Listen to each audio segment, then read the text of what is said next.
gentlemen, the former President of the United States.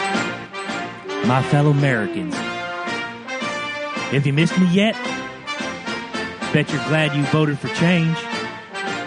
As I sit here and pontificify with Loki, Jabroni, and their friend Eddie Fuckus, we're going to discuss the political climate, which is directly linked to global warming, the current presidential election, which I've never fixed one, and things that affect you, the great people of the United States of A. So sit back, plug in, main up. It's the Loki and Jabroni Show.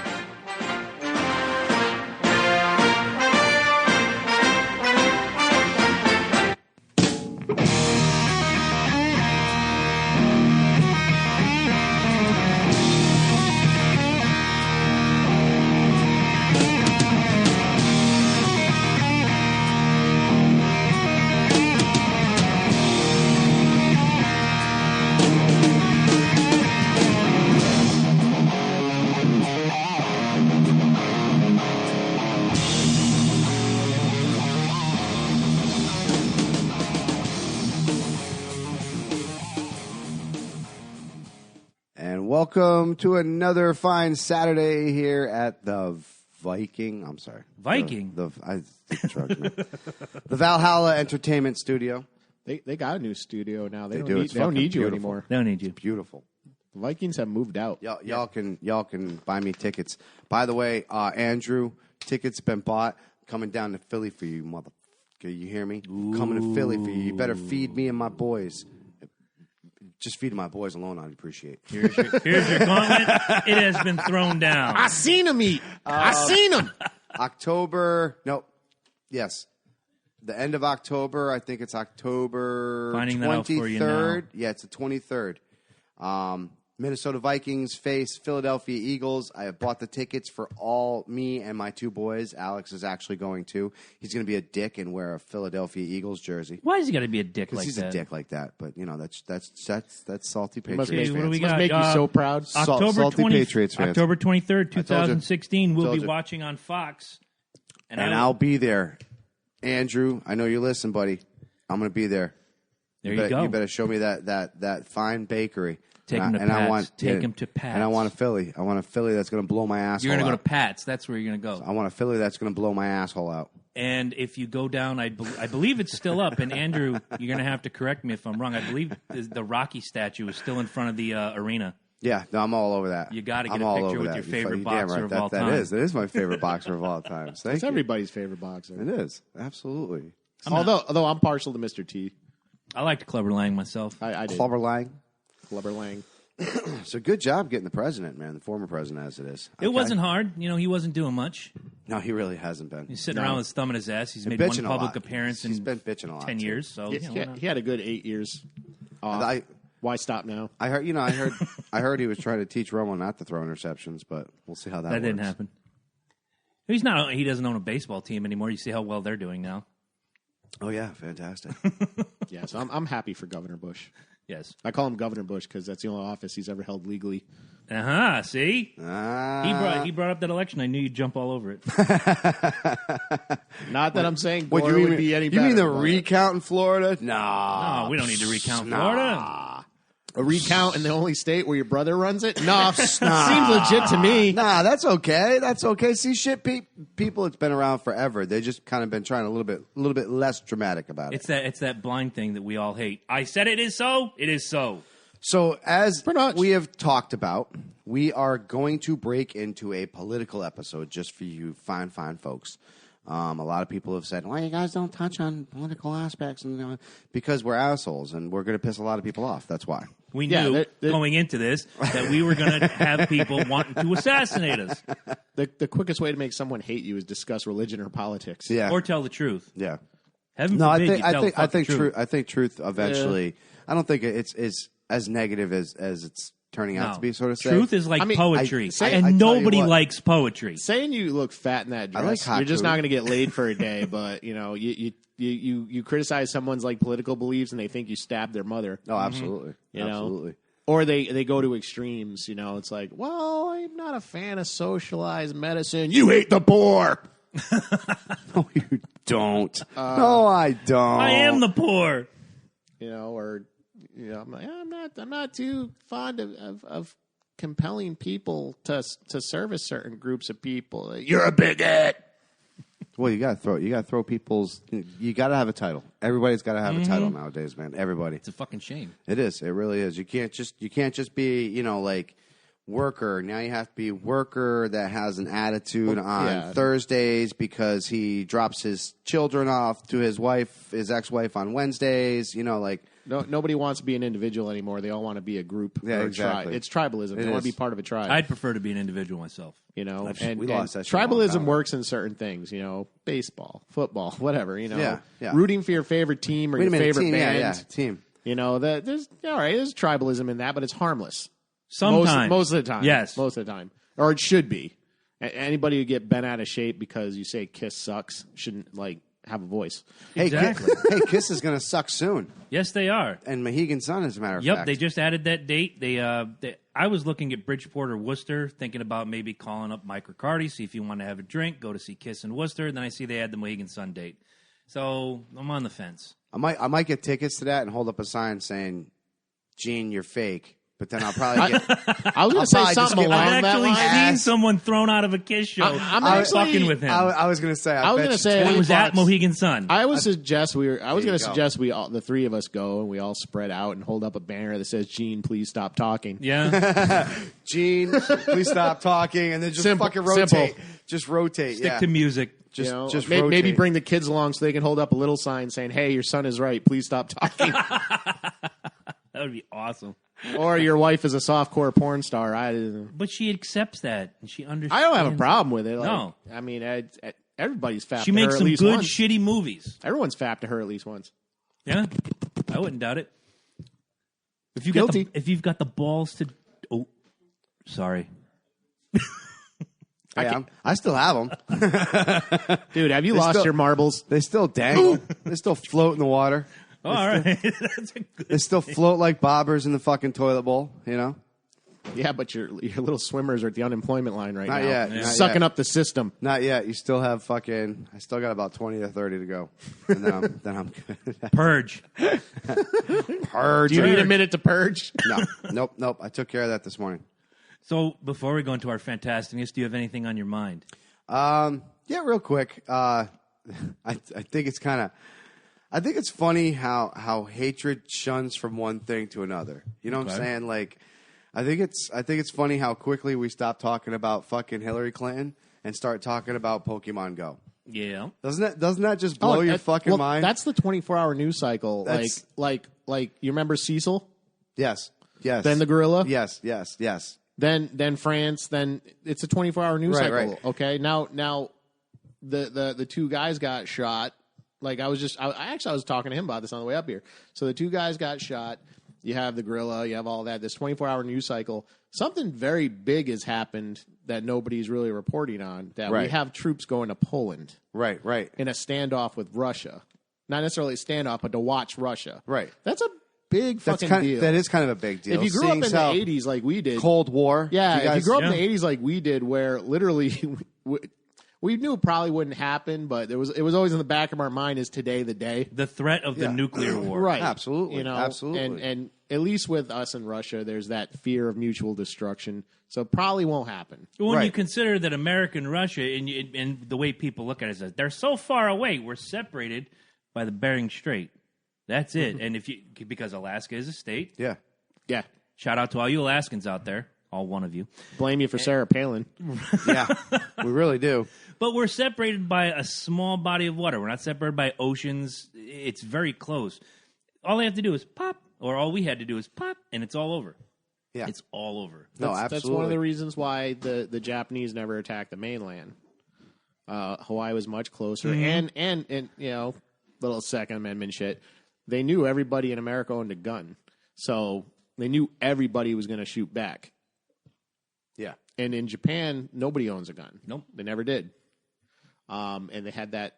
Well, they had the samurai. They still had that samurai Bushido state of mind. So they didn't think they could be. Only the Yakuza had guns at that point. They didn't. Well, even that came. I think that came years later. But when the Bushido. Goose is like centuries, not as far back as what you're speaking of. They still come from a position of Bushido and power and conquest.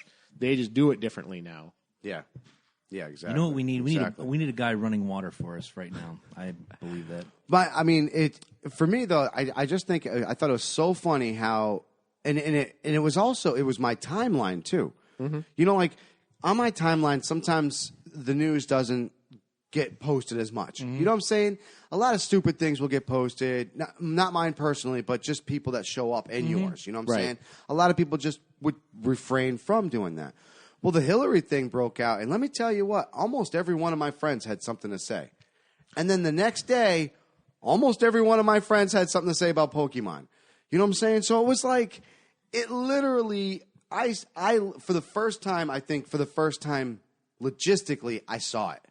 I saw it physically happen. Mm-hmm. How something like Facebook, and even go to further than that, how something like Facebook can control what you're thinking about. Exactly. Because those things are put to the top of the list, whereas you might have to scroll down 10, 20, 30, 40 posts and see your first Hillary Clinton after it's been, 2 weeks now since her little FBI engagement? Whatever you want to call that. Yeah. The bullshit session. Yeah.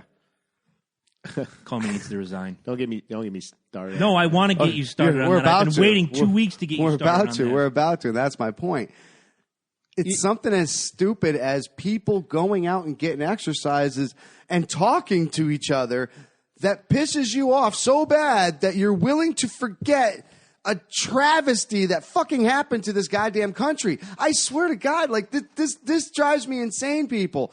It is a fucking game that makes kids and even adults. I've actually seen kids and adults now bond. Mm-hmm. They have teams now. Right. And not only that, we were talking about parents that haven't talked to their kids like realistically in years and years, people. And this game is letting them do that now. This is not a bad thing. This really isn't a bad thing. And if you see some of the things I put up, and it's a personal poke. It's like, you guys are playing, you're gay. It's not the case at all. I know who you are as people. I think it's funny. But I've seen rants from mutual friends of ours to people I've known for years. Like, if you think I'm less of a man for playing Pokemon Go, then fuck you. If you have to whine about it, sure, bye, click. It's done. I don't care who plays Pokemon Go. I tried it. It's fun, actually. Dude, you were doing it with your kids. Yeah. You know, I know Amy was doing it with her daughter. Like, hey, let's catch these guys. You know, like I said, the coolest. It's kind of fun. And One of the coolest things you got to get out of the house. Yep, exactly. And sometimes you're like, hey, check this out. We've never been to this national park before, and all of a sudden, kids like, hey, well, there's probably gonna be something. There's a gym here. Yeah, exactly. Boom. And then I will say that I commend the National Holocaust Museum for saying, don't come into our place and catch Pokemon. It's not the place for it. I hear you. And that's that. Every what if place Charmander's in there? I don't care if Charlie Sheen is in there. You guys didn't see the fucking the fake. They found a gas fucking Pokemon and it was fucking cheap. There's been a lot of like off-color humor. Yes. But I mean, it comes. Go, come on, that's going to be with it. That's going to come with it. You know what I'm saying? Right. But like I said, my point being this is it took away from such a huge point in this fucking political running and especially this fucking race that it's like you're getting the hatred off of a fucking video game.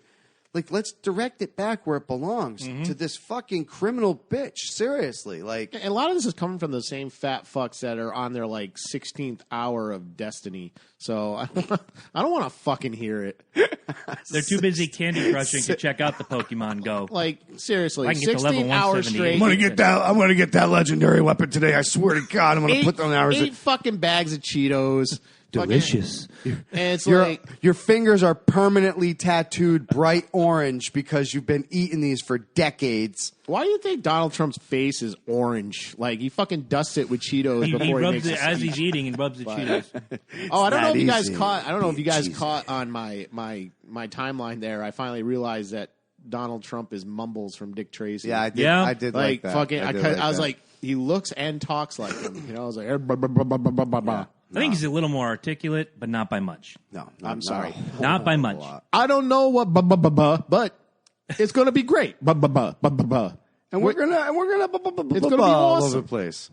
I definitely see the correlation. You know, and you know, he like one of his last appearances, he kept going on about. I don't know if you guys know about the Star of David shit. Oh yeah, with the picture. You know, of he Hillary. put a picture of Hillary with the Star of David. It's not the first time the guy has posted some anti-Semitic shit, and like he had an appearance. That's all he talked about for like 45 minutes. It's a star. It's got 8 points. What's the problem? It had 6 points. It looks like a sheriff's star, but you're right. It does. It also is the Star of David. Yeah. When you live in a time, and we just spoke about this last week, that is very sensitive to racial inequality. You cannot, especially if you're running for the office of the free world, well, as free as it can get, you cannot do something like that. Exactly. And then he dusted it off and blamed somebody else, which is, once again, a great American trait that we all have now. Yes. Oh, yeah. I didn't do it. But your name's on it. But I didn't do it. This is the one and only time I'm going to give Hillary props, because Donald Trump said something that was fucking absolute garbage, and just Hillary posted simply, "Get off Twitter." Yeah. Like, Yeah. it's like she's giving you some political advice. Get off Twitter. Yeah, you're hurting yourself. Just stop. And to that point, I like the fact that Twitter is engaging the young people. I think we're going to have the biggest young person turnout, 18 to 25, that we've had in many, many years. I think Barack Obama broke that open in 2008. We had more young people voting per cap than we had at any other point in time. But Twitter, you can use Twitter to say, hey, your polling place is open. Hey, don't forget, I'll be on TV tonight at 8 o'clock.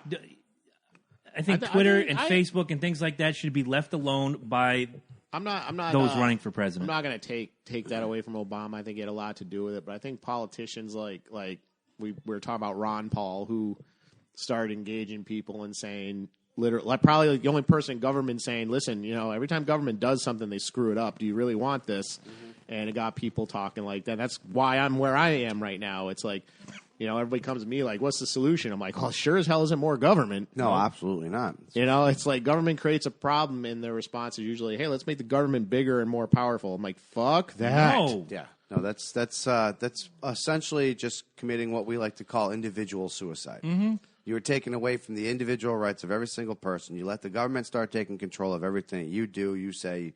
Hey, don't get me wrong.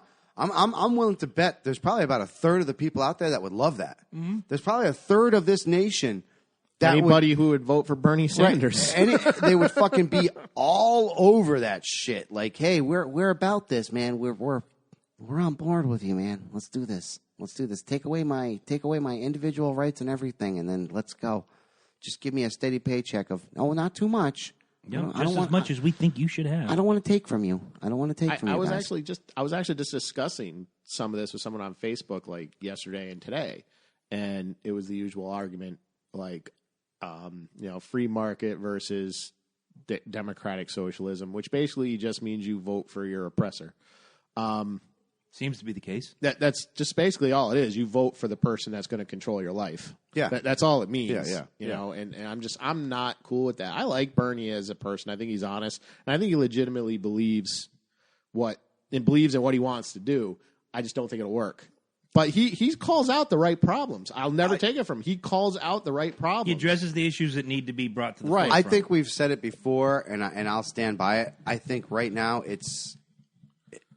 In where we are, it would be a short-term answer for a very long-term Well, it's a problem. Band-Aid. Yeah. It's a Band-Aid. It doesn't last. Exactly. The housing bubble is a perfect example. When you make them give loans to people who can't afford it, yeah, the housing market booms, the economy booms, but then what comes up that quickly must come down. Oh, absolutely.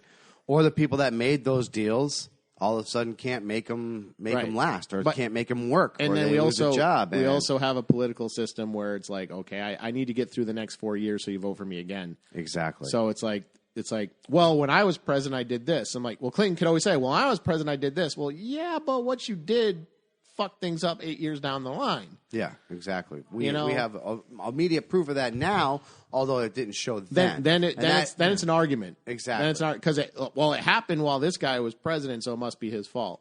Right. Like I'm one of the few people who will not blame Obama for a lot of the problems. Exactly. Yeah.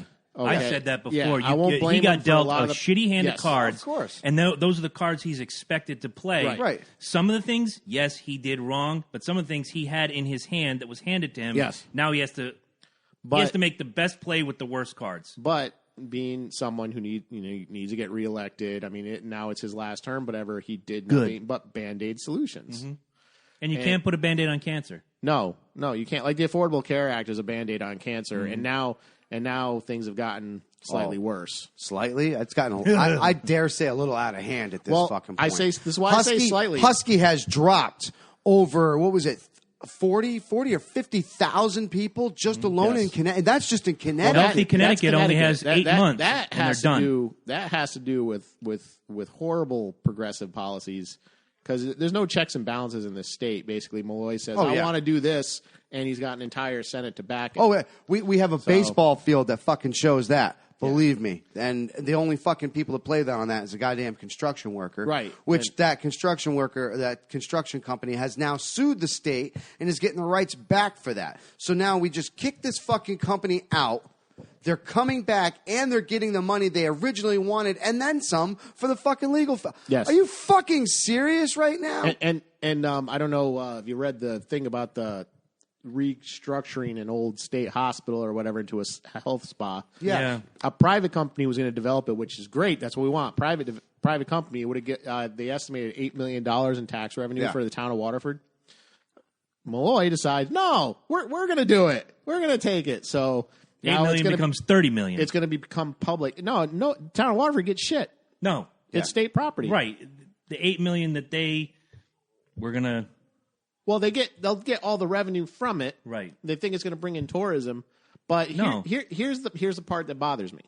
Oh, I misread what you said. I apologize. I thought it was an $8 million buildup. No, it would have been an $8 million in tax revenue for the town of Waterford. That's different. If a private developer developed Which you want a private developer to do. You want people to own property. Right. You want companies to own property and develop it. We do. The government doesn't. Yeah. Okay, now the state now is going to own this property. Now, my biggest problem with that, to top it all off, is I did not want to be in the hotel and spa business. I've never aspired to be in the hotel and spa business, and now apparently I am. If you think about it. Yeah. Yeah, true. Okay, Very so true. if you're paying taxes, I'm paying taxes. It's my fucking spa. Yeah. And on top of it all off, I'd have to pay to get in there. And right. So that really, if anyone in Connecticut uses it, it's a hidden tax. Mm-hmm. But the state shouldn't own property like that. It really shouldn't. I mean, I'll bend. I think some certain parks and stuff should be protected, and I'm all for that. But to actually outright own a business, own a business is a little ludicrous. Especially a state-funded, state-run business. Exactly where you said where you already collect income taxes. Exactly. Like New Hampshire, they sell the liquor and fireworks, but they don't collect income taxes. Right. Exactly. So. Granted, they might own the monopoly on something, which I tend to disagree with, but at the same time, you can live down there. If you can afford it, you don't pay income tax. Exactly. And I was going to say, and it's not like, like New Hampshire isn't exactly like a hop, skip, and a jump. It is a day's, what I'm saying? It is a day's travel. So just to the border is 2.5 hours. It's a vacation spot and retirement spot, and I think that's kind of what they want to keep it as. Right, exactly. Exactly. Me and Chris, like, as much as I would love to say, hey, you know what? I got my party coming up here on the 23rd. I could probably save about 30 to, maybe 50 to $60 if I go to New Hampshire and get all my alcohol. Yeah, is that a fucking smart thing to do? But you're spending it on gas. But I'm spending it on gas and the fucking maintenance of my vehicle and everything else. So, yes, the fact that they have these. You do like everybody else does. You wait those every couple weeks and you say, I love the state liquor store. Right? Yeah, you still have You do like everybody else in the free world, or at least in our neck of the woods does. Hey, you're going to get your kid in Vermont? I know the liquor store's right across the border from Brattleboro. Here's $200. Fill my shit. Now, just as a producer, we're not encouraging that because technically it is illegal. It is illegal. It is illegal to bring liquor over state lines.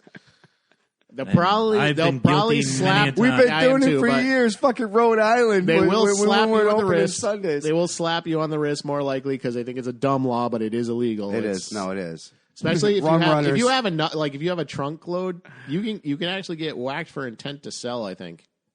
It depends on the volume. Yeah. I would be like, dude, that's not intent to sell. That's intent to consume. Like, quick message from a non-sponsor. This is effing vodka. This is my favorite vodka. This bottle averages $25 to $30 up here. At the state liquor store, it's $19. That's You have to beautiful. So I need to go find out selling. All you people I would watching. be loading up a trunk load of this shit and guarantee I'm not selling it. Hey, No, he's consuming. So did you check out reviews before we came here? I did not. We talked about it earlier in the week. Yeah.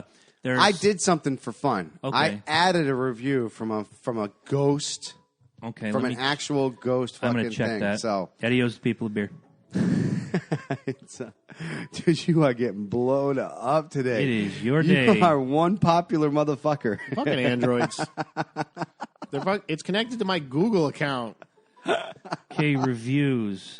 18 ratings of 5-star, 17 of 5-star, 1 of 4-star, 2 of 4-star that I'm looking at. Okay, so they're not telling me. You added one, you said. Yep.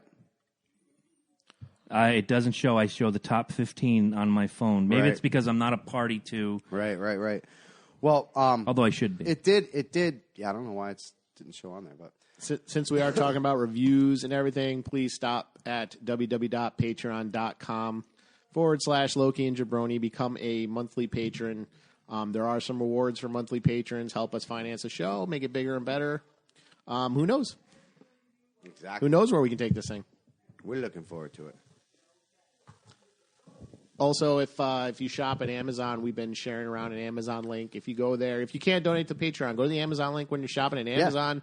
Buy your favorite stuff and kick us a few cents here and there. It'll be nice. I got my lights from them. Because we have goals. Big goals. We have goals and bills to pay. We do, and we want that really badass camera. Eddie's vodka bill. bigger and better guests on the show too. Like if we have a revenue stream, we can get some really, really good people on the show. And I tell you what, we get people on the show. We're gonna get them to spill some guts and have some fun here. You know what I'm saying? All right, so let's get this fucking show rolling. I got my buddy from California who we're gonna be give him a call. I don't know if you've ever. I don't think you've ever met him. Zach Smith? Is it a relative? English? No. English gentleman? No. English chap? No. He's funny. I met him. I met Caught me him off guard. back in Thamesview, and we had a big group, and we went for a nice little stroll down Smoky Tokey Lane.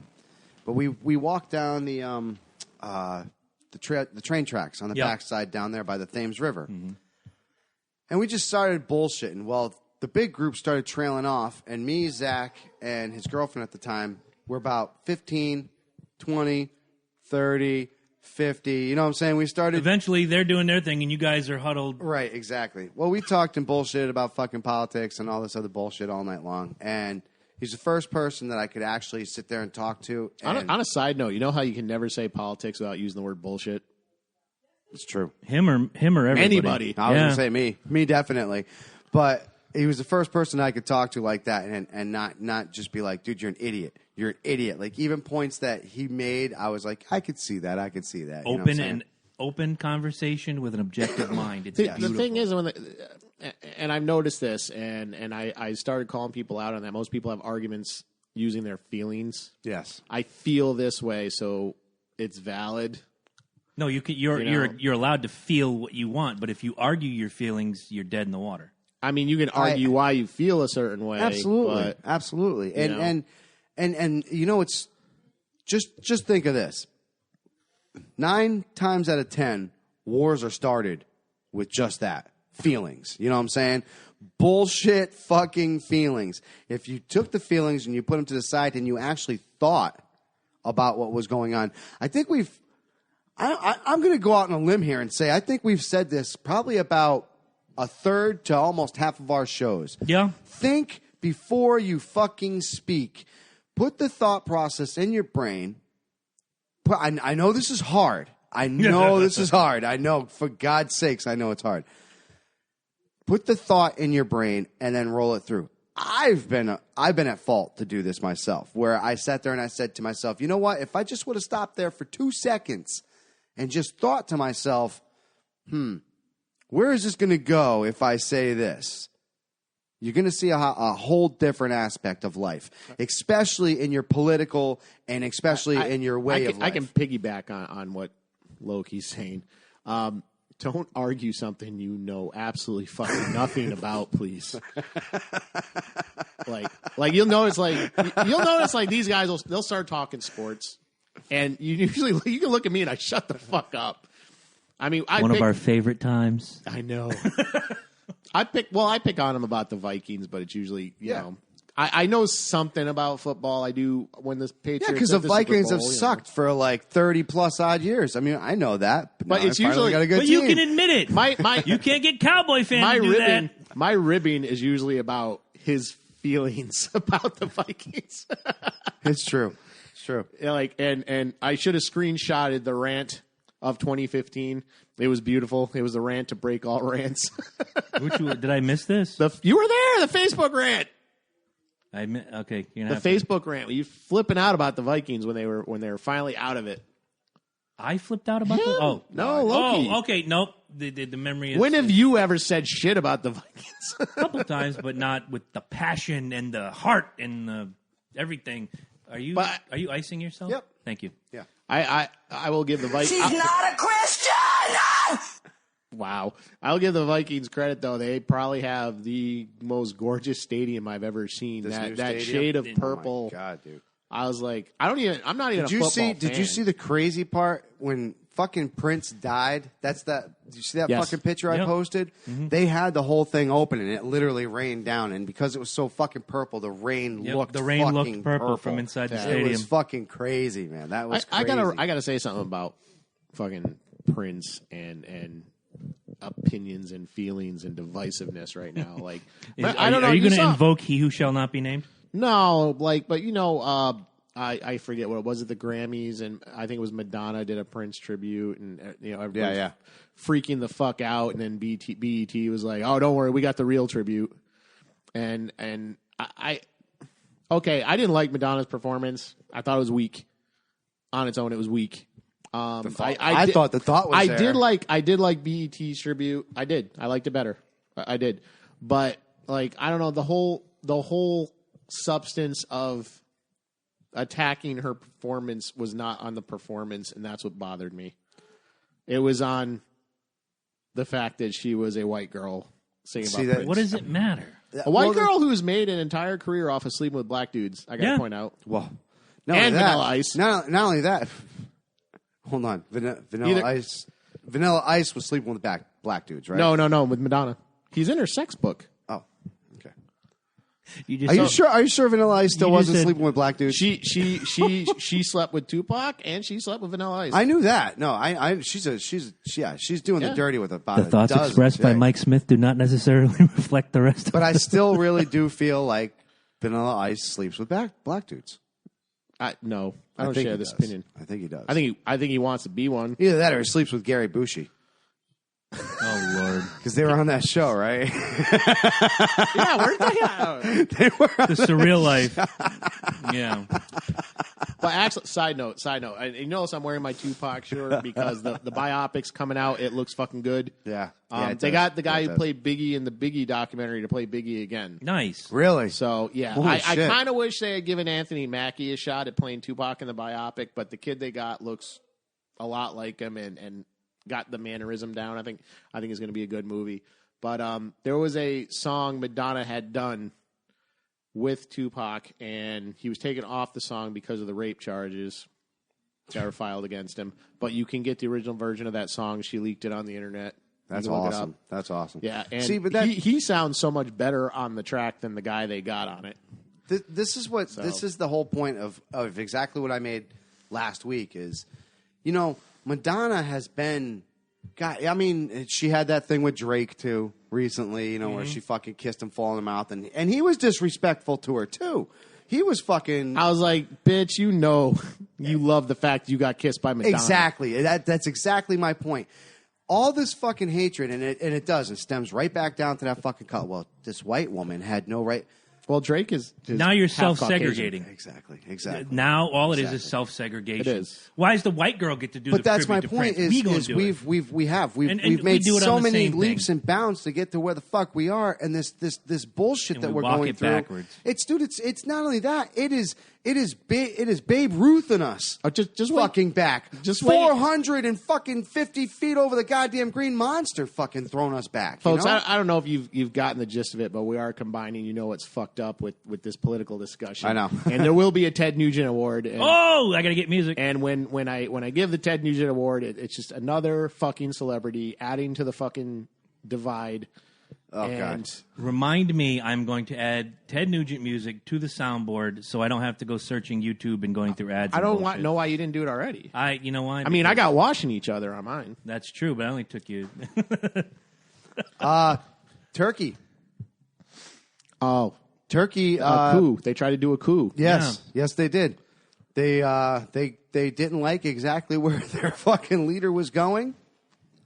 And they said, fuck this. you. And they all tried to fucking uprise. Great Britain voted to leave the European Yes. Union.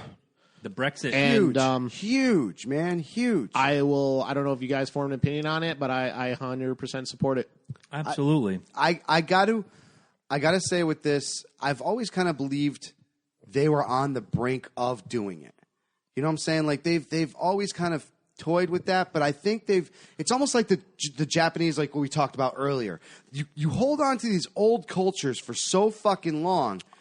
It's not even that. It's not even that. What it is their entire culture has been hijacked by France and Germany and I forget the other founding one. And like they're being forced to take millions of immigrants into the country, like millions. Yeah, no, you can't. Like everybody threw a fit over here because we said we were going to take 10,000. They're taking million. Germany took 4 million. Yep. I think the number's up to. Okay, and there's a huge clash of culture. Like I don't care who comes here. I'm an open borders guy. I don't care who comes here, but there's certain things you have to accept. You have to follow the rules. One, we're individuals here. Not even follow the rules. Hear me out. We're individuals here. We have a culture of individual freedom. Okay. Which basically means you do whatever. You want to get on your knees, pray to Mecca 5 times. We want you to do that. Yeah. We want you to be able to do that without fear of persecution. Somebody beating your ass in the street or whatever, just Right. because they're assholes. And right. we'll protect your property, life and property. Yes. Okay. What you can't do, though, is those freedoms cannot impede on someone else. So if I happen to practice voodoo, I can't start spreading blood on the entryway of your door and say, I'm protecting you from evil spirits. It's like, Gee, no. thanks, guy. Thanks, but no. Now I've got a stinky, bloody doorway. Yeah. Exactly. So it's like, I'm no disrespect to anyone who practice voodoo, please. Yeah. But you know what I'm saying? It's like it's individual freedom. You know, you can choose to worship however you want, or choose to not worship at all. Exactly. You know, but what happens is you have so many people are used to living a certain way, and a lot of these people are used to living under a culture and a rule of law that is built around a religious ideology, and that's not hard to let go of. Or shock. Yeah, shock, I mean, whatever. It's got to have that. Like real quick, just to add on to that. What was it? 4 or 5 months ago, that the first statue of Satan was in erected Detroit. in Detroit. Yes. What have you guys heard about that? It's still standing, Yeah. right? It's still fucking. Not hurting still anybody. living, right? Exactly. But people fought that. Oh, fuck yeah, dude! In the They tried to get government involved. I know that, which is wrong. Exactly. But it's private property. But as much as I don't condone, Well, what about the family? statue, What about the family that did the zombie nativity scene? And Oh, the town I did not tried. hear that. I thought that was in their right to do. And the town told me he had to take it down. yeah. It was in violation of zoning law or something. It would be at that shit. point yeah. that I walk out onto my front lawn with a stack of paper and say, which one of these bills are you paying this month? Because until you do, this is mine, and Yeah. I can do with it as long as it doesn't infringe, like you said, on the next door. There's a video of a guy who he owns his house, and someone is and he grills and he smokes, and someone was smoking yeah, had the smoking smoke. meat, and someone was complaining the smoke went into their yard and was telling him, "Oh, you have to move your grill," and he's like, and the guy was literally arguing with the guy. She lives across the fucking street. Yeah. Like, what the hell can I do? Like, I have no control over the wind. You don't, which you don't. No. And he was even saying to the guy, it's like, this has never been a problem till she moved in. And he's trying to say, you know what he's trying to say? Like, it wasn't a problem until she moved in. Right. And he kept saying, like, this old white woman moved in and everyone's bitching, or she's bitching. And see, as soon as you break it down like that, now you become the asshole. You do. But I don't think he was wrong. No, he's not wasn't. wrong. And that's the fucked up part is I don't think anybody is arguing with you. I don't think anybody is even saying it. But the fucked up thing is even like I said, when I went on my rant to that one guy, I was wrong. When I gave him that sense of entitlement, I was wrong. As soon as I opened my mouth and I turned it into, well, I fucking served my country. What the fuck did you do? As soon as I turned it I flipped that whole fucking argument back on me. Yeah. You really do. And as soon as people turn around, they say the same thing. Well, as soon as that fucking woman moved in, you don't even have to add color to it. As soon as you have to flip and point your finger at somebody else to make the excuse, You don't even what's need to going say on, woman, that person. whatever it may be. Well, right. here's the thing. Like, I like to use an 80-20 rule with a lot of things, like 80-20 with the police, 80-20 with the military. You know, except I kind of flip it for the police.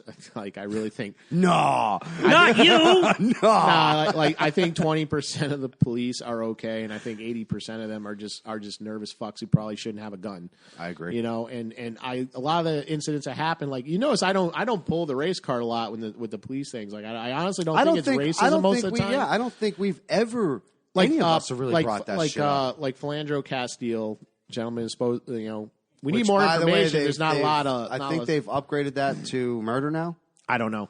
I saw a couple things. I didn't get a chance to read it. Here's the thing. Everybody is on the Alton Sterling shooting. Which, here's the thing.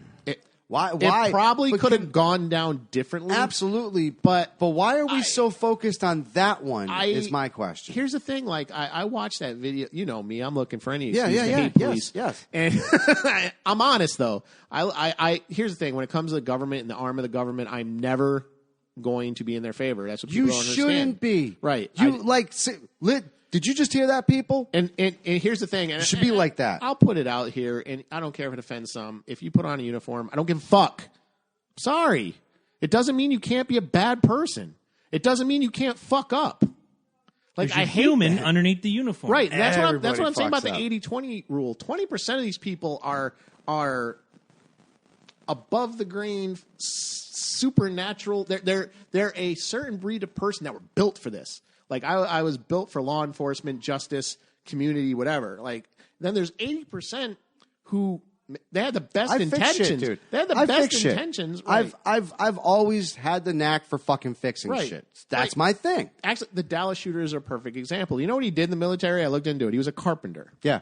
He is a carpenter. Yep. Okay. But gets the same basic training anybody else. Exactly. Which is training above what police usually get. It's way above what police get. And there's because higher, you're taught, like we said, higher standards. you're taught in tactics. You're taught how to do what he was doing. Right. When you first thought it was 3 fucking shooters, you really did the way that the guy moved, but that's what he did. He would move from one position over here, shoot, move, and basic. get open so he'd take a back shot on these officers. Mm-hmm. The guy knew what he was fucking doing. From what I know, my knowledge is limited. It sounded like basic combat maneuvers when you're dug in.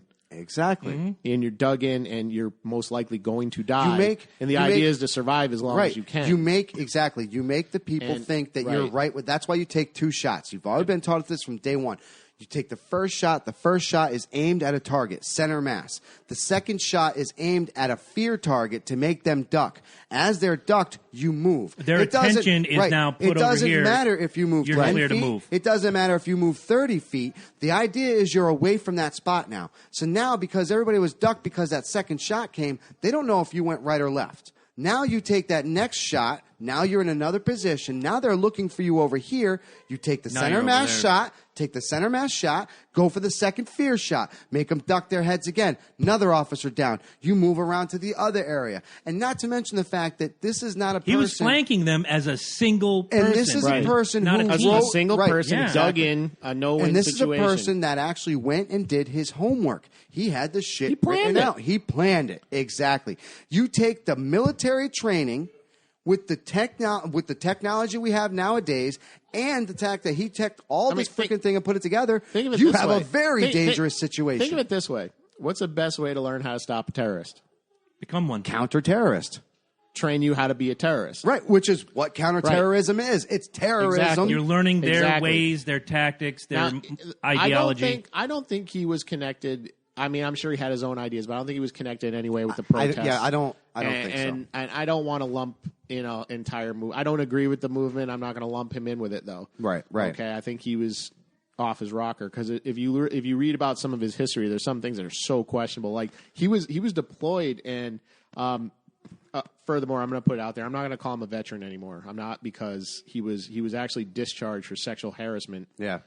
While deployed, which is weird because there's another podcast I listen to, the Jason Stapleton podcast, and he's an ex-Marine. He's actually ex-Sheriff's Department, and he had an interesting theory. He's like, it's like you don't get like sent home or discharged for sexual harassment when you're deployed. Like it just doesn't happen. So he said there's got to be more there. Maybe it's just a blanket statement that they put out there. It might have been, or I mean, I couldn't quite get what he was saying, but it sounded like he might have been saying like there might have been extra training there or something like that. But I don't want to lump him together. But all I'm basically saying is like, actually, one of your guests made a point in the last couple shows back when he called like. And all volunteer military guarantees, like the best people are going to join up. The ones that don't make it are actually going to be like, they're not going to make it. Right. Okay. But the police, that's not the issue. The issue is you apply. Like the New London police actually flat out admitted they don't hire people with high IQs. Yeah. Because they want them to just obey orders. Okay. So if you look at orders and be a little bit more. Right. More physically active. If you look at most. the police like I do, which is just a long arm of the government, okay, and that's all they are. They're a long arm of the government. They're a finger. Right. They're a finger on No, they're the giant. long arm. They're the long arm of the government. They really are. I was going to say the military. The military is that you bicep look at the Boston sort of bombing.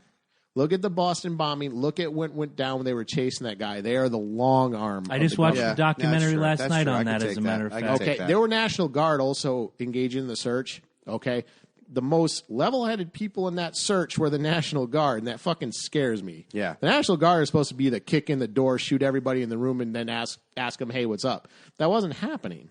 Well, it's because, like what we said, we're militarizing the police, right? And that's the scary part right there. Is when you're trying to give these guys not only the weapons and everything else, but you're not giving them the training. It's not going to come. You can't give them the fucking training. Training has to go hand in hand in knowledge, because you can have all the training in the world. If you're not sure how to use it with your right mind, just to summarize what I'm saying, like I think 80% of our military are really good guys. They're really above the mark. They put in the work. 20% of them probably shouldn't be in the military. And we've all met them. Yep. And then, honestly, I really believe with the cops, it's the opposite. 80% of them shouldn't be on the beat, and 20% of them are probably really, really good. Mm-hmm. There's a podcast I listen to with a really, really good cop on the Sam Harris podcast, and he even says, like, there are just some people out there, and they give them a badge and a gun. They really should not be out there. Like, I've met them. I tried training them. They're lost causes. The Philandro Castro guy, he just looked like a nervous fucking cop who really probably shouldn't have been on the beat. We'll know more as it comes out. The Alton Sterling shooting, I watched that video so many times, and at the last part where the cop pulls a gun out of his pocket, it looks like the grip is hanging out of the pocket. And I just can't help but think he tried to pull the gun. I mean, we'll know more as the case unfolds, but I have less problem with the Alton Sterling shooting than I do with Philando Castro. Yeah, the Castile Minnesota, Michigan, wherever it was. Call him Castile. My biggest Minnesota. problem is he is doing what they tell kids, and we had a conversation on the way here about what you should and shouldn't say to cops, how you should react when a cop pulls you over, et cetera, so forth. This guy was doing what he thought was right. Look, before this goes any further, I have a concealed weapon. I have a registry here. I am slowly going to show you. And he takes 4 in the chest. My thing is, that's bullshit. I think I might have said this last week on the show. Don't give any information. No, don't talk to a cop. I wouldn't even give him the information because then you get exactly what happened with this gentleman is, officer, I have a gun on me. boom! All of a sudden, Right. this alarm goes off that in was his your head. point last week. I remember I that. tend to disagree. I tend to disagree. You should disclose like that you're armed. But here's the thing. I don't think at first. This is what I don't gets think me. at first. This is I'm what- sorry. this is what I think you boggles should my wait mind. for the officer because he is trained to ask you that here's question. Here's the thing. If you don't have it on you, then maybe yes. Like if you have it in the Right. glove box. But if you are strapped, what if the cop Yeah, but, asks you, what if the cop asks you to step out of the car? Let me ask. I don't know that. Was he strapped? Yes. Yeah, It was it actually was on him. on him. Yeah. Okay. And he had all his- right. He was a his card. permit with He him. was a Right. card carrying gun owner. Which means it could have it be He strapped. could have But it I on mean, him. But he said it was when on you're him. driving, Yeah. right? But when He you're said it was on him. driving, it's pretty fucking uncomfortable. I ain't gonna fucking lie. The things I think that would happen is he probably he'd been pulled over like 50 times or something. No, And absolutely. Half of them have been thrown out, which I'm sorry, bullshit. So half of the time they were thrown out. Which means he's and being profiled. He knows He's being profiled. he Let's be honest with you. He clearly knows what to do when you're pulled over if he's disclosing that he has a gun. Okay, And so see, he's and been that's the through other this point. scenario. That's a very He's good been point. through this scenario many times. That's a very good point. Encountered I the haven't been there. 20% and never had a problem. Right. The 21% cop, nervous as fuck, sees a guy with dreadlocks or whatever, tells him he has a gun. Up to this point, he's only dealt with white guys being armed. Yeah. I'm not saying the cop is outwardly racist, but everything I've been told, We've said this from day one that if you police have it in their brains that as soon as they pull that gun out, there's a reason why that gun is coming out. And 9 times out of 10, it's not going back in without a fucking something getting discharged. Call it being gun happy, call it whatever it is. Fact. These guys only get to train on their own accord if they want to, but they're only supposed to be fucking trained once a month. And even in that once a month, their training is one clip. Yeah. One clip. That's how much they're getting their fucking gun off. That's military is almost, especially if you're excuse me, especially if you're Ranger, SEAL, something like that, every day. Every day you're out there in that fucking training. You're in the hole at BRM. Every day you're out there fucking Targets are doing that. popping Fucking, up. boom, boom, boom, all fucking day. You're getting your gun off every fucking day. Every day. The police don't have that.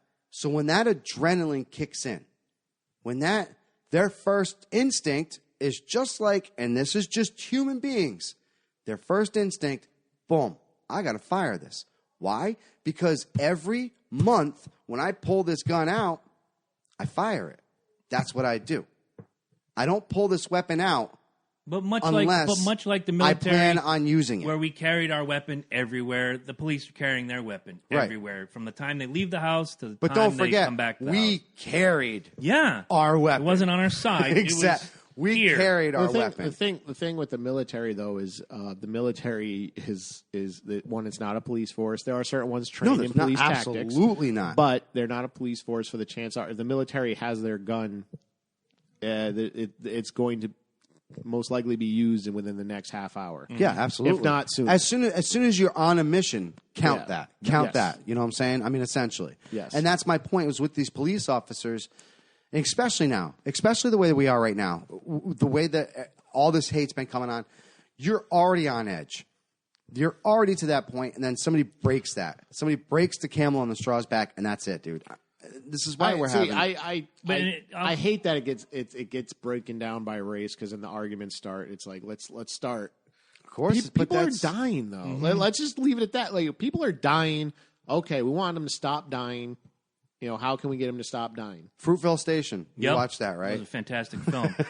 Fuck you for making me watch that, by the way. I haven't watched it yet. Watch it. I'm familiar Watch with the it. case though. No, it's Yeah. like I said, and just like I said at the end of that, I think the cop got 11 months at the end of the Yes. whole fucking thing. Well, that's Yes, something I wanted to bring up too. You know what qualifying 11 months immunity served is? 3. What's that? Qualifying immunity. That's how these cops are able to do this. No, shit I've without- never heard of that term. Qualifying immunity is why cops are able to do things and not get charged. They're offered. Oh, is it like they're diplomatic immunity? No, it's not that bad. Now, Hillary. a cop can be sentenced to a crime. There was that cop that raped 17 girls or whatever. Yes. He's going to jail for a long time. But qualifying immunity gives them leeway in certain situations so that they're not afraid to do their job. Okay. Okay. Which is why the Supreme Court makes decisions like, a cop doesn't really need to know the law. Whereas ignorance of the law for you is no excuse. But, Right. But ignorance of the law for a police officer. Or now, here's the thing. Going back to the Hillary thing since you brought it up, I really wish that whole thing had gone to court. Me too. I really wish it had gone to court. You know why? Even if she got off, I would love it if she got off. You know why? Because their entire decision, the entire reason nothing happened is because she didn't mean to do it. Right. Well, if that had gone to court, every time you get charged with something, you could make a defense saying, I didn't mean to do it. I did not intend to crash my car after drinking all night. Exactly. I didn't intend to blow my friend's face off after binging on cocaine and having my shit go through the roof. I didn't intend to knock that kid down a flight of stairs. I didn't intend for him to turn into a demon right in front of me. That's some crazy shit right there. See, Did you live it? No. Qualifying immunity is exactly with the cops. Like, they didn't intend for it to happen this way. Oh, gee, yeah, all right. Oh, well, that's perfect. Okay, my bad. Well, let me just fix that for you right now. Right? No, that's some fucking bullpuckies, and I don't like that term. I wish I didn't learn that term now. Thank you for teaching me that negative term. No, look it up. You'll be outraged. Oh, I can definitely see it. I can You'll definitely be outraged. How do you think a cop is able to just give you a fucking love tap? You think it's because they don't believe you? Oh yeah. No, it's qualifying immunity because they knew they wouldn't be able to make it stick anyway. Yeah, right. Well, Mr. Smith, you might have been egging him on. No, that's not the case at all. But you might have. You might have had that intent. But I could have. I didn't intend to piss off that cop, but I did. Most of these shootings get the ruling of, they might have done something. Castile might have pulled his gun. All the cop has to prove is he felt his life was threatened. Right. And the sad part is, I think this fucking cop in fucking Minnesota you need to prove that your life actually was threatened. Yeah. That's qualifying immunity, and that's bullshit.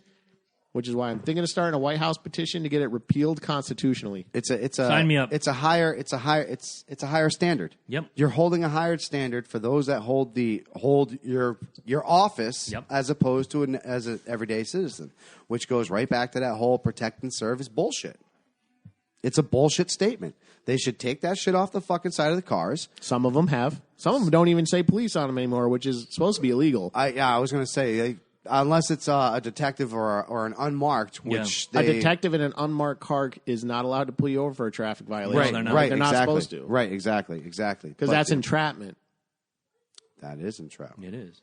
So before you make your fantastic phone call to Zach Smith, fantastic political pontificator, much like our intro. Breaking news. You want a great tattoo? Take yourself down to our sponsors at Supply and Ink. 577 Route 12, Groton, Connecticut. The number is 860-445-4200. Go down and see my man Falcon Dave Kovalik. Go down and see the Batgirl Dana Batts. Go down and see whatever we call him, Justin Furr. Or if you're feeling saucy, go see my new Facebook friend, Dave the Nightmare Kruger.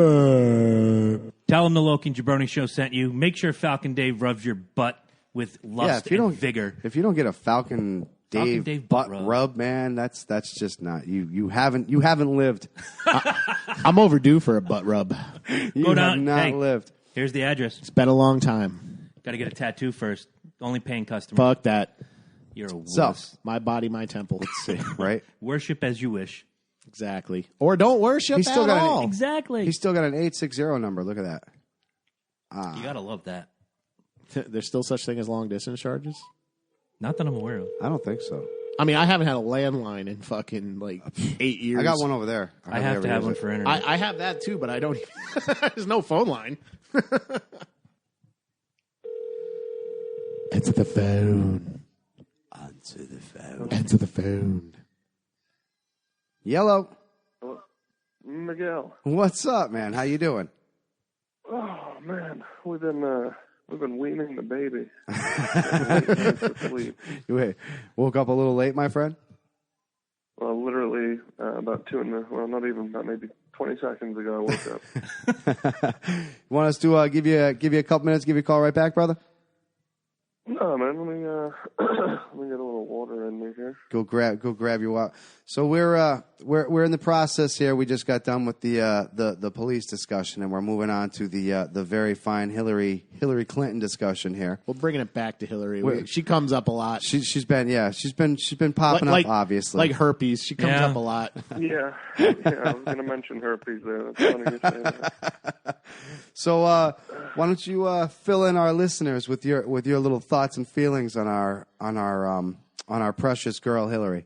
Most likely the next president. Yeah, Let's keep it real. look, unfortunately, well, here's the really fun part. I'm going to be. You guys heard of Baghdad Bob? No. Sounds familiar. During Desert Storm, he was convinced that the Iraq army was going to win. He was like, "No, we got this, guys. Every day, we got this, guys. Nothing we can do about it." All the way up until the day that we rolled through there and took them down. Right? Yep. So in the same sense, you could call me a bit of a Baghdad Bob for Bernie. For Bernie? Mm-hmm. He's not done. You think he's going to make a comeback? Or, I'm sorry, don't call it a comeback. Don't call it a comeback. No, he's been here for years. That's like a great point, because I had dinner with a college professor on Wednesday night, and he said the same thing. It's not over until the convention. The only possible way, though, is for all those superdelegates to suddenly leave Hillary. Exactly, and no. It's bigger than that, because the Democratic Party, all they give a shit about is winning. Right. Poll after poll are showing Hillary slipping now. As soon as Bernie came out and endorsed her... Yeah, Bernie's never lost to Trump in the polls. Yeah, exactly. So when he goes to the convention, the main reason he had to endorse her is so he had his opportunity to speak at the convention. If he didn't endorse her, then they probably wouldn't have let him speak. He's been on a conference call with all of his delegates saying, "I need you all there to vote. I want you all to vote." So he's going to go to the convention. He's got a prime time slot to speak. And he's going to rally hard. And same thing FDR did. That's true. Fantastic point. Yep. So actually, I think the first time Andrew Jackson lost, too, was the same thing, wasn't it? Andrew Jackson was brought up in that conversation Wednesday night with the professor. Absolutely. He fought back. Yeah. I don't particularly like the fact that he's... And again, your point, Zach, was fantastic that he goes out and endorses, and that's his way into the convention. I don't like the fact that if you are, I don't want to say losing, you're behind in the polls. Maybe you think you don't have a shot. That the DNC and the RNC both say, and if you want your chance to speak, you have to endorse the person one step ahead of you. I think that's retarded. Because they can kick you out of the party. So you start your own. Where's he going to go? The Green Party? Bernie really gives a shit about being. I don't know if I can swear. We're on a podcast. Absolutely. Yeah, you can. Fuck yeah. So I don't know if Bernie really gives a shit about being part of the Democratic Party or not. I know he doesn't. I think it was more for the fact that he got his name out there using the Democratic Party. My opinion, I'm not a huge Bernie supporter, but my old opinion was Bernie was trying to bring the party back left from the where as far as it's kind of gotten really crony like the Republicans. Right. Well, yeah, and I mean, I think that what's really been highlighted in this whole campaign is how similar the two parties are. You know, like you must have heard the expression "two sides of the same coin." Yes. I mean, that's politics for you, man. I've always said this two-party system. They're just fighting for the same shit. They just wrap it in a different colored package. Exactly. I've always said the difference between the two parties is what direction the welfare goes. Pretty much. Well, right. You can't tell the difference even with a scorecard unless on CNN they have the little R or the D right next to their name when they're speaking. Right. Correct. And then, you look at, Trump and the Clintons have been buddy-buddy for years. Same with Bushes and the Obamas. Like, they're all part of the same club. They're all, they're all part of that hell, I thought Donald Trump was a Manchurian candidate. Because I refuse to accept the American people are that fucking dumb. Oh, really? I've been proven wrong. So that you have. Yeah, man, they're pretty effing dumb. And that is another thing that's really come up due to this whole campaign cycle is, I think Trump has really just made it okay for people to wear their racist flag. Be as racist as you want because Trump says it, so it must be okay to.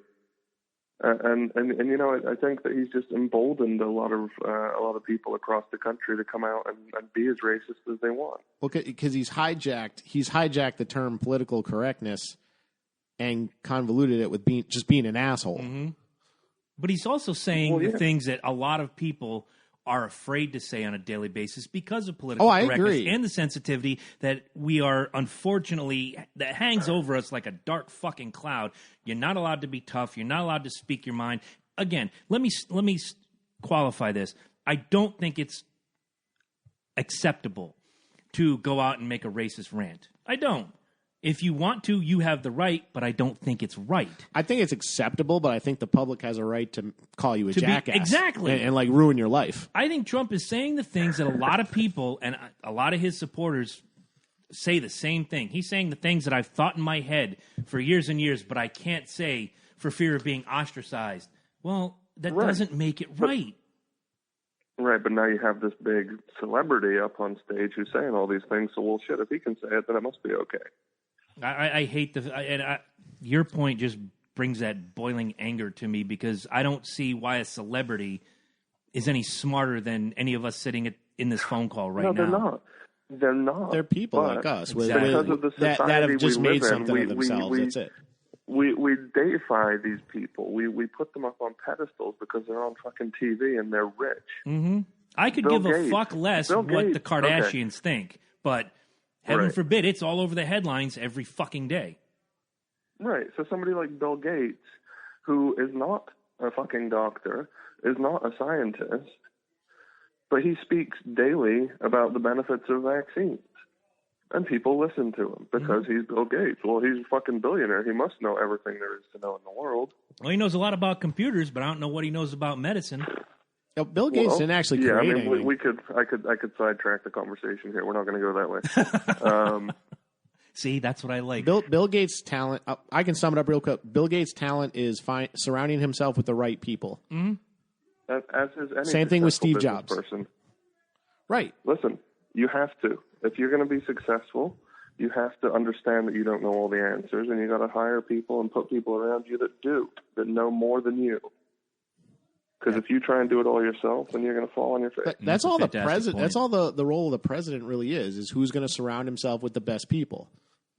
I'd like for once since the 60s for them to find the best people because they're picking at the bottom of the barrel right now. Well, look what Obama did. He surrounded himself with the best Wall Street people, and that's what Hillary's going to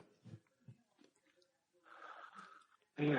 Yeah, like when she told Wall Street to just cut it out, like quit doing that, guys. That worked really well for her. Hold on a second.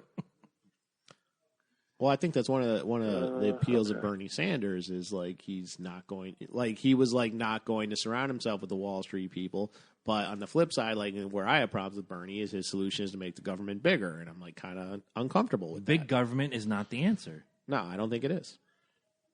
Well, I think that in many ways I agree with that point, but at the same time, the system's already too big and it needs to be regulated.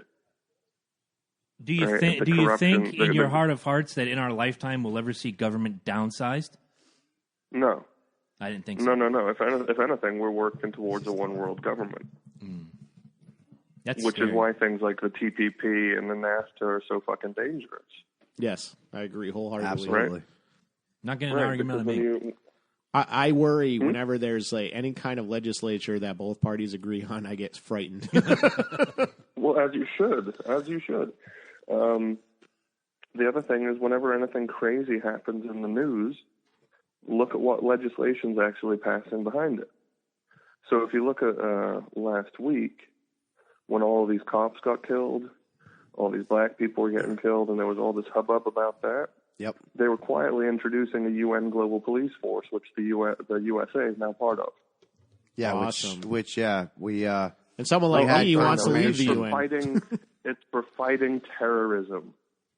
It's for our protection. Yeah, exactly. Actually, which goes to a point I was going to bring up today. Like they're trying to make like the Black Lives Matter group a terrorist group. Like there's a petition right now, and it has over 170,000 signatures on it. That's scary. Mm-hmm. Yeah, because anybody could be pigeonholed as a terrorist. Yeah. Anybody that, just because you take one stand? And let's say you do have a stand. Let's say... Well, hey, listen.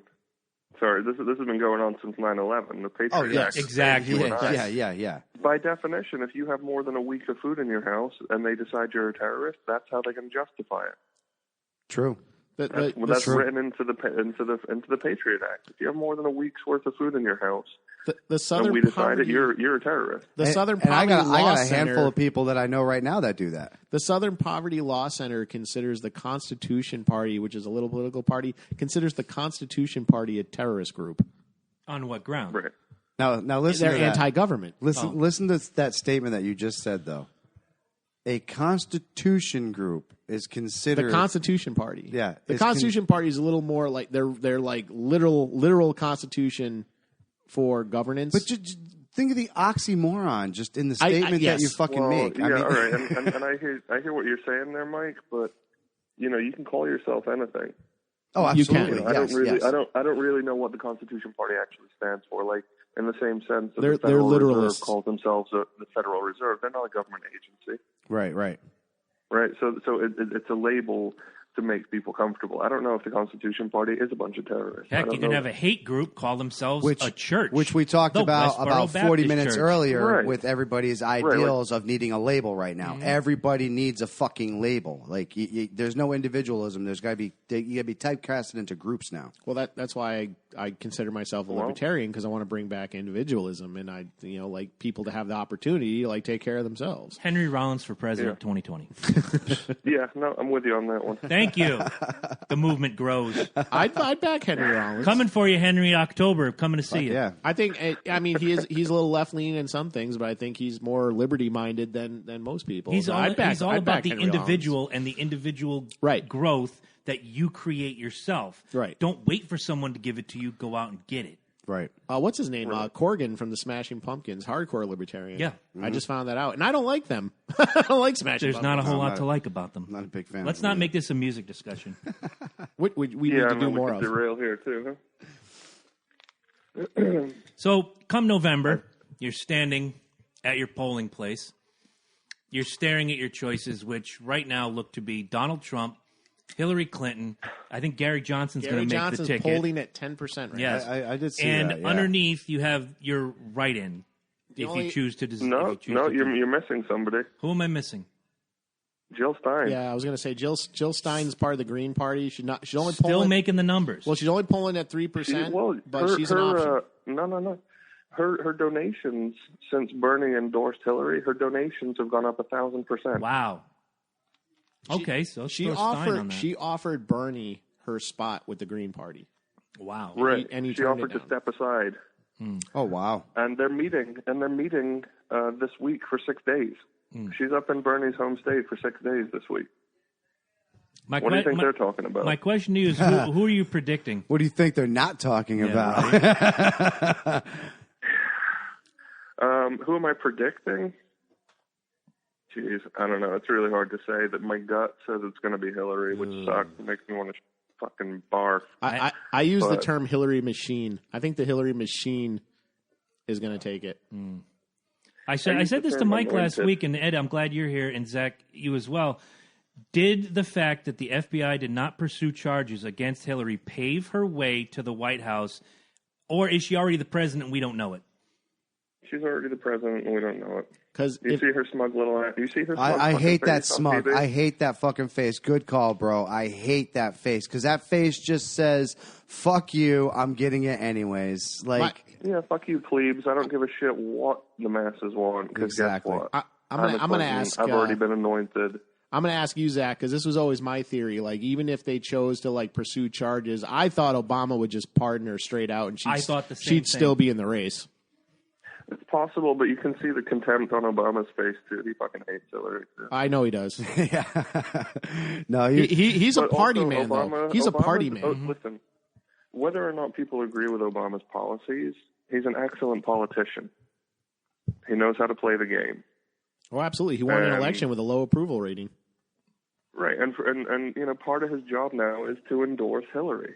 Part of his job is to make it seem to the American people like she's going to continue championing the policies that he's put into place. One big, happy, dysfunctional, fractured family. That's his last act as president. Because after this, he's done. Right. Yeah. He can't go back to the Senate. Yep. Right, exactly. Well, I mean, he could, but nobody does. Yeah, no. Why would you? All right. Well, he was already a millionaire. What is the presidential salary? Yeah, what is it, like $400,000 a year? $400,000. But that's what bothers me about modern politics is they spend billions of dollars to get a job that pays $450,000. Yeah. Yeah, but they spend billions of dollars of our money. Yeah. It's true. It's true. That's like me going out on a big grand endeavor and having you guys all pay for it. You're damn right I'm going to be fucking that wouldn't be too bad. Right. My whole thing with Obama was, like, he was a millionaire when he went into office. And, like, most of these guys are millionaires in politics. I think the only one who's not a millionaire was, I think Bernie's not a millionaire, and Marco Rubio wasn't a millionaire. That was it. Yeah. Guys, can you give me 5 minutes? We can give you 5. You can give his... Oh, God, we got stuff to talk about for hours. All right, yeah, I got work bugging me right now. Give me a few minutes. I'll call you right back. Not a problem. You got it. Some good points. Actually, some great insight. No, that's why I liked about it. You know, like I said, there's We honestly, I haven't talked about her because I'm not supporting her, but we should talk about Jill Stein. Like, Jill Stein, she's part of the Green Party, and what the Green Party is, if you don't know, they're a left leaning party that is more. I'm not going to say they're more far left than the Democrats are kind of right. Well, the Democrats have gone off the fucking deep end. Right. I was going to say, yeah. How do you describe the Democratic Party now? It's like you the know what I'm Republican saying? Party. Because what the Democratic Party used to stand for. Racism, slavery. Okay, in that aspect, yes. Southern Democrats fighting. But come on, but what the Democrats were supposed to I know what they stand, sold. Exactly. I know what they sold, which is why. But even what you're selling, at least when the finished product looks kind of like what you're selling, you could get away with it.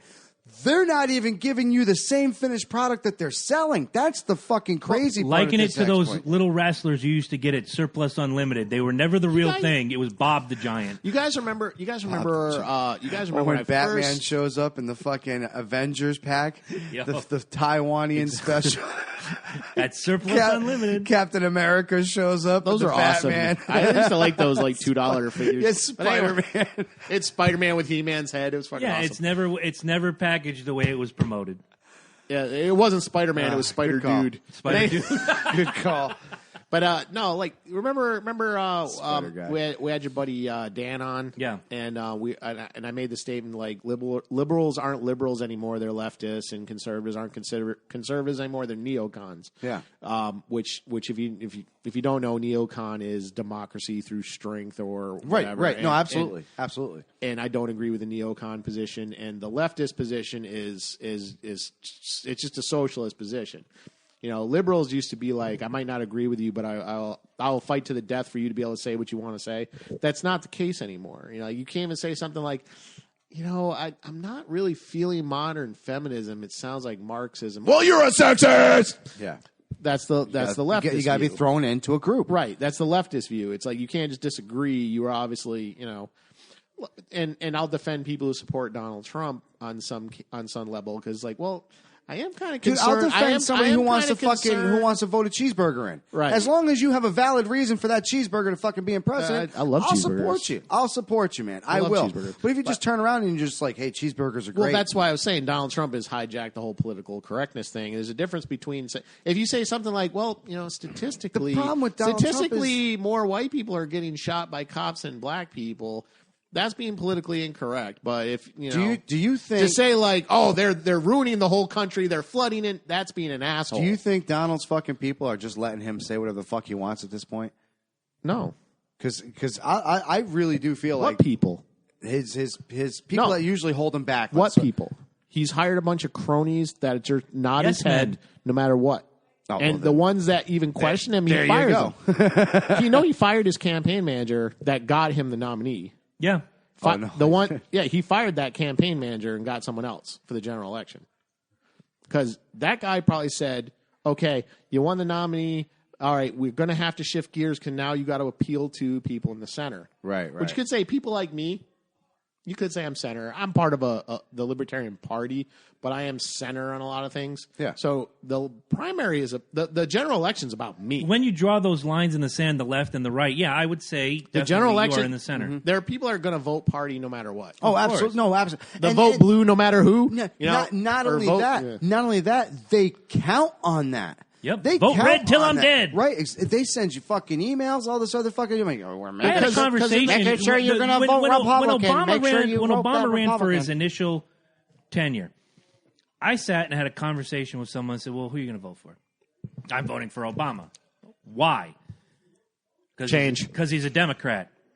Right. What about this policy? What about this? What about this platform that he's running on? I don't care about any of that. about them policies. I want a Democratic I don't even president. know. Exactly. Yeah, exactly. I don't care. What are you talking That was about? the exact term I got. I don't care.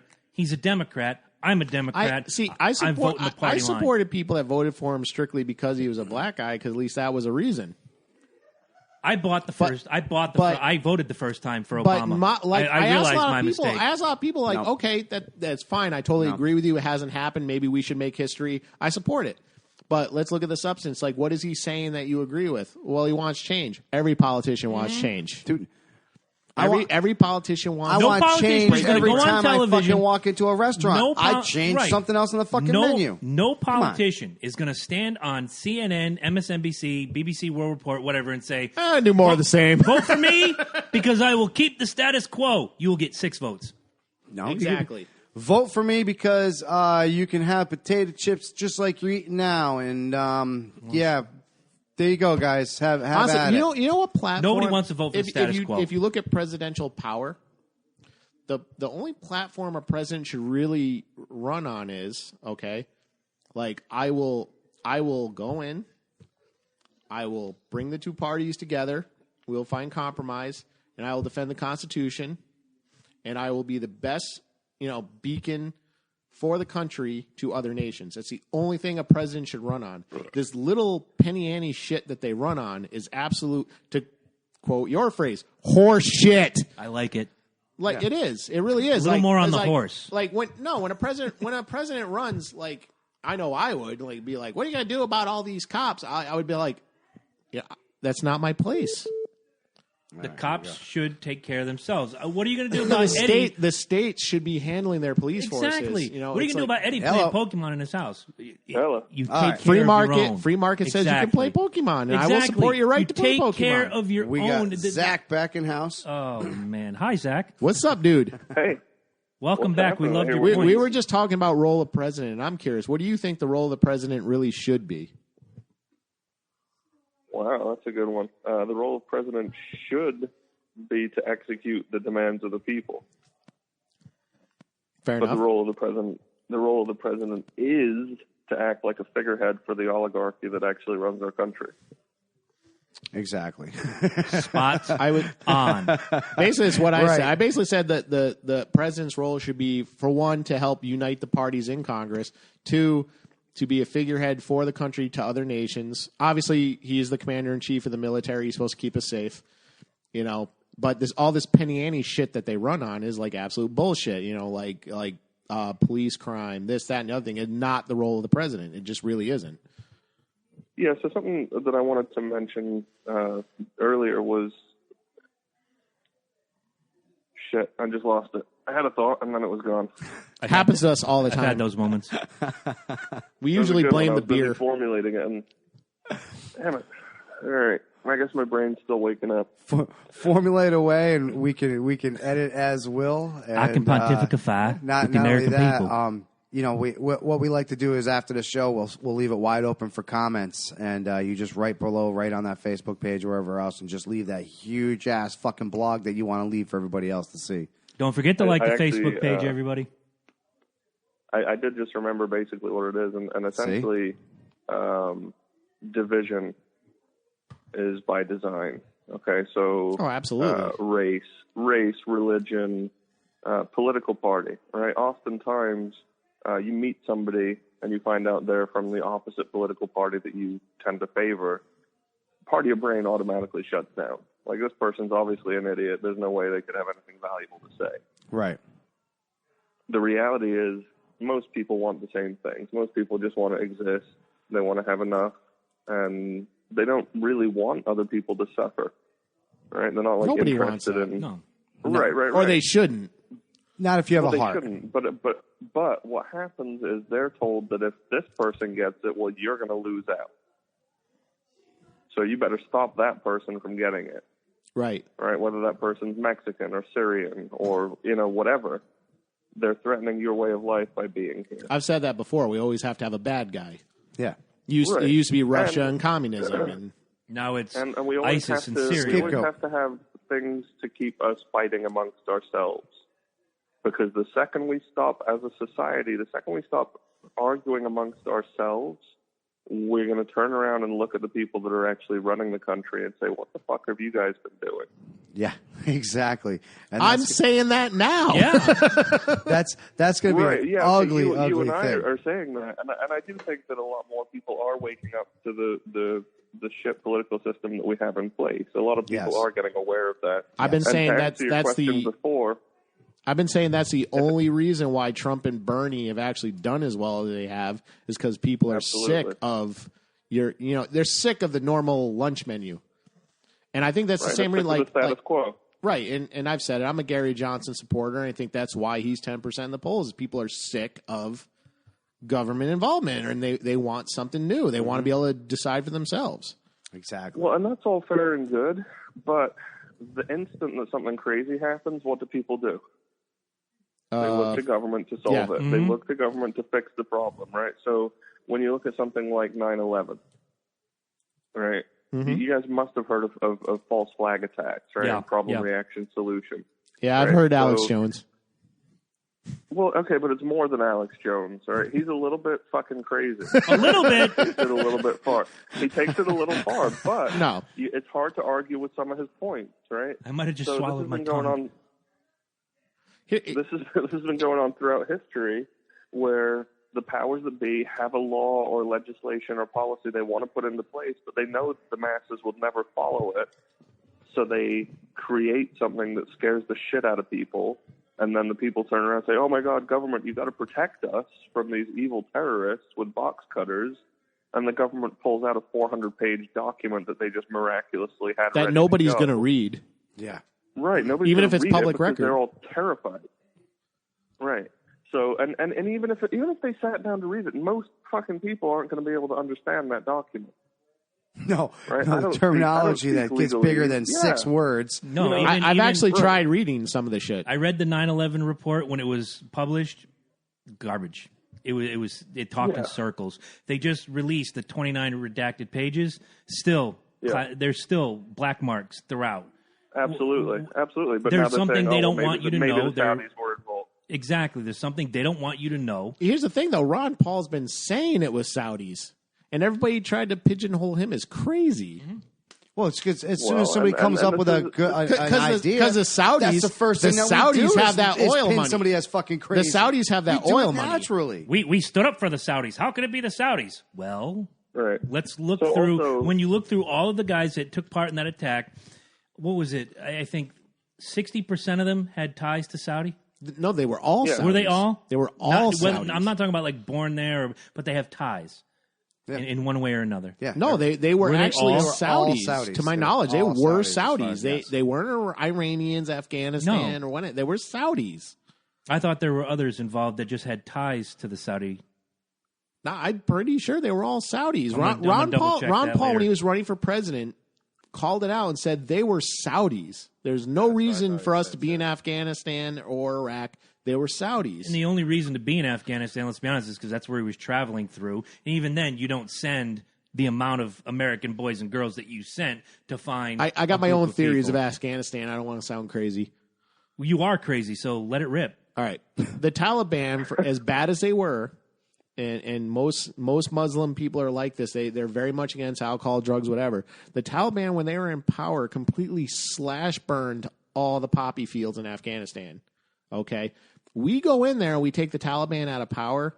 one of the first industries that popped back up again is the poppy seed seeds. industry. Exactly. There's pictures of U.S. Marines guarding poppy fields. And guess what poppy fields are? And Heroin. at the same time, around the same time, miraculous super drug comes up.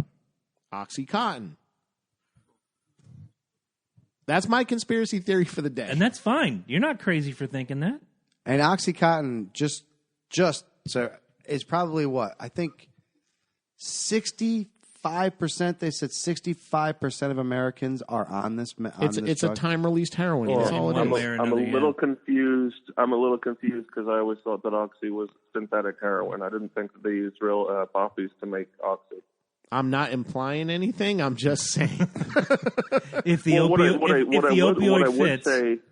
What I would say in addition to what you're saying, I mean, heroin's the exploded. The heroin epidemic It has exploded. Oh, it's ridiculous. Right. So I think that's probably more an accurate way of describing it because, 100% we've been protecting that industry in Afghanistan. 100%. I will say, like, just to counter you a little bit, the only way to synthesize something is to completely extract the protein from it, and the only way to do that is to actually have it. Okay. Well, then that shows you know more about science than I do. Yeah, Ed's all about the heroin. I'll accept that. I'm going to legalize it all. I think if you legalize it, you take the power away. Agreed. So it's interesting when you hear the term conspiracy theory. You mentioned when Ron Paul started talking out, they called him crazy, right? That's a really good way of calling somebody crazy for questioning the official story. Mm-hmm. Yes. Yes. By definition, a theory is a hypothesis, right? A supposition. Yes. There's no basis in fact. So, in theory, if I bought a lottery ticket, I could win $1 million. Fair statement, right? In theory, That's correct. a very, very, very correct statement. Now, the second that I purchase a lottery ticket, it's no longer a theory. Right. As soon as I have that lottery ticket in my hand, You now have a chance. It's now a possibility. It's a probability. It's a possibility. Right. It's fucking slim, but it's still a possibility. Now, as soon as I start buying thousands of lottery tickets, right, it now becomes a probability. Mm-hmm. Right? Oh, yeah. Albeit just as slim as when you bought one. Right, but it still A increases. little less the chance. slim, though. Yeah, True. right. You got a better chance of winning because you're buying it all the time as opposed to the You one time that you increase bought. the amount of random chances. Right.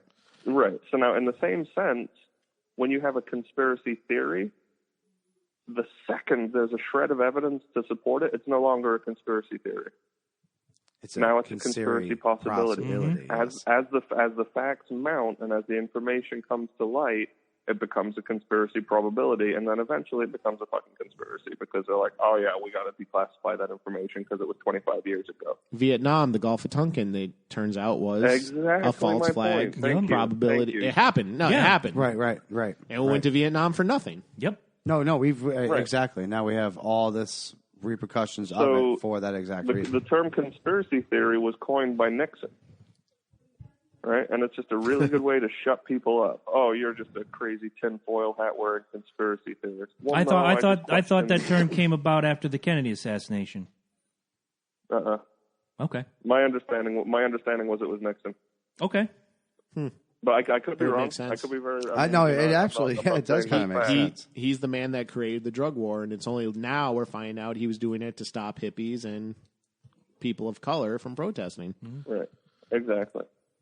It's funny how that shit works. Time magazine ran the story on it. It's funny how, like they said, man, truth's always come out in No, time. it's the same thing. It's the same thing with nutrition. You know, for years, like they were telling you fat and cholesterol is bad for you, and now it's coming out that it's that's kind of why that's the building block of your entire nutrition. You know, Right, it's exactly. It breaks it. Your body's built to break this stuff down. That was just an example of the government trying to manipulate how you live. Right, exactly. You know, Well, and like what was it? 50 years ago, there were doctors on TV saying that cigarettes were good for your health. Yeah, there was doctors actually smoking fucking cigarettes. Coca-Cola and was actually, advertised as a diet drink. right? And not only that, and fucking what was it? Camel. Well, okay, but One out of Coca-Cola used what is to it? have 9 out of cocaine in 10 it, so you doctors probably wouldn't prefer lose weight from Camel drinking it. cigarettes. I believe that was one of the advertisements that they used to have back then. Was doctors actually saying, "Yes, this is go ahead and have these. These are awesome." Doctor used to diagnose your lung cancer while smoking a cigarette over your head. Yeah. Right. Or I mean, Deliver your baby with a Pall Mall in his mouth. yeah, exactly. It's a measurement. It's a boy. It's a boy, but he's having trouble breathing. I don't know why. Think you might have Close that asthma.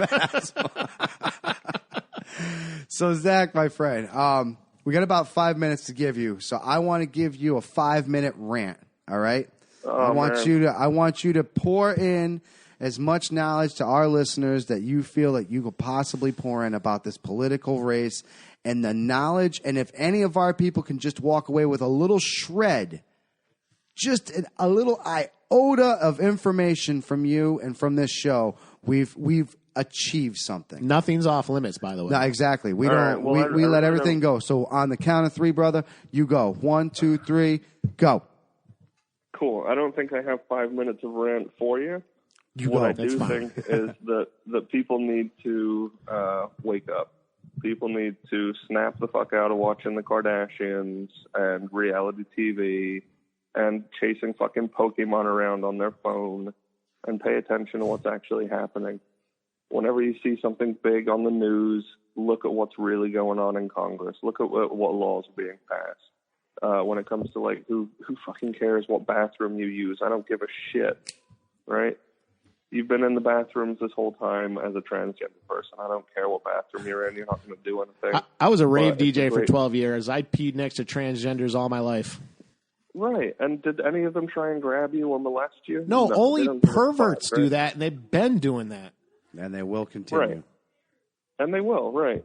But, like, the argument is bunk. And all it is this distraction, and that's all that TV is. It's like 6 corporations own every media outlet in the world. Rupert Murdoch is Right. the devil. Except this one. Right. But we're open to the money. Yeah, exactly, right? So, but, that's the thing, is that what's coming to light is how interconnected all of these different agencies are, and how much mind control is actually taking place. If people haven't seen it, I highly recommend they watch They Live with Rowdy Roddy Piper. Oh, God. Love yes, it. An amazing yes. movie. Fantastic. That's why Highly we're here, to recommend kick it. ass and chew bubblegum. Exactly. Look it up if they haven't seen it. I think that every person in this country should watch that movie because it highlights where we are today. Exactly. I think that Good point. Very good point. we're constantly bombarded with these billboards and these signs and, like, glamour and, if you want to be an awesome person, you need these sneakers and this car, and it's sickening and bothersome. And I find myself buying into it. I'm like, oh shit, I wish I had a nicer car or a bigger house or whatever. Yes, sir. Yes, Right? sir. But the reality is, I have food in my belly, I have a roof over my head, and a family that loves me. Exactly. And I live in fucking beautiful San Diego. I live 2.5 blocks from the ocean. That's Nice. Be thankful for what you have. Be thankful for your life. Be thankful that you woke up this morning. And be thankful that the other people around you did the same, whether they're black, white, yellow, orange, fucking, and I say orange because of Trump. Dude, you're validating like Whatever. everything I've said today. His chest is so far out, it is not funny. That's funny. Yeah, man, that's, essentially it. It's like, just be good to each other. Which is pretty much Good what to each other. we stand by from day one, which is why I knew you'd be a fucking excellent addition to this episode, my friend. I thank you Well, very I'm much glad for it taking your time out of your day. Absolutely. And you're welcome to come back whenever. I know. We woke you straight up, and you took it on like a champ. I appreciate that, my friend. Maybe next time we'll start a little later so he can have his coffee, get his bearings. Well, Eventually we're going to start recording later if we can get donations to the Patreon, www.patreon.com/Loki and Jabroni.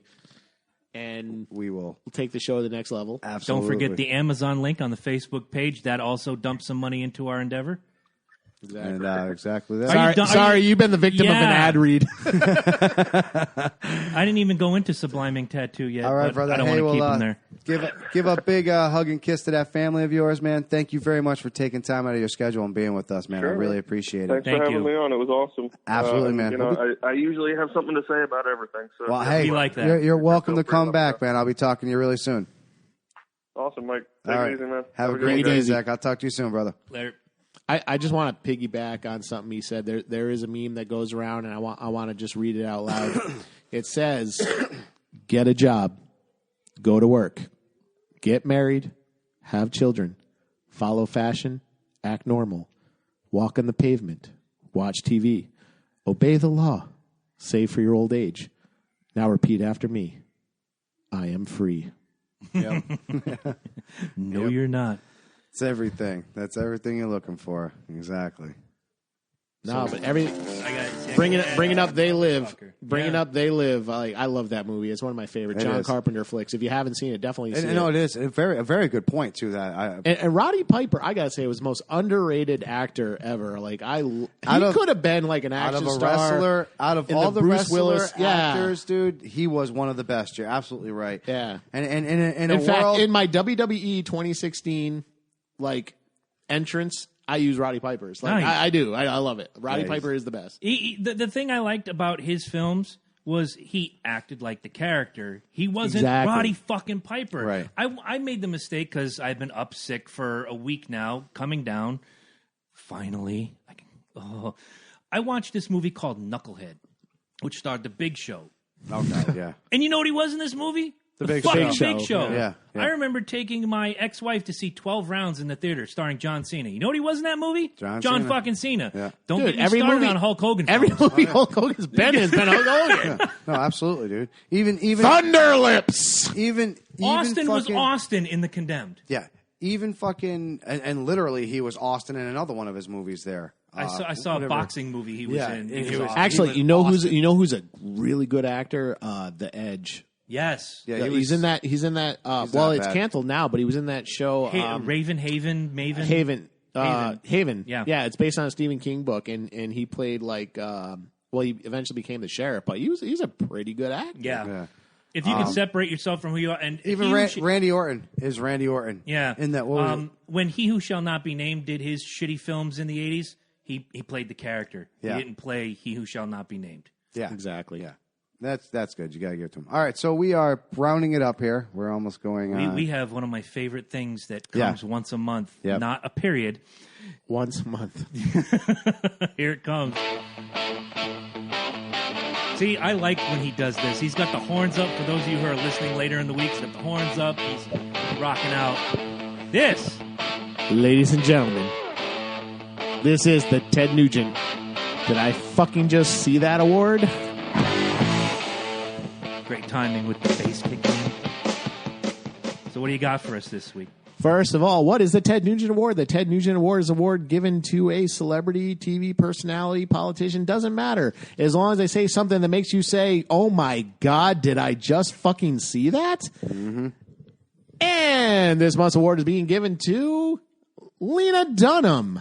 Lena Dunham is the producer, writer, and star of the TV show Girls. She is a modern-day feminist, and naturally I think she's full of shit. But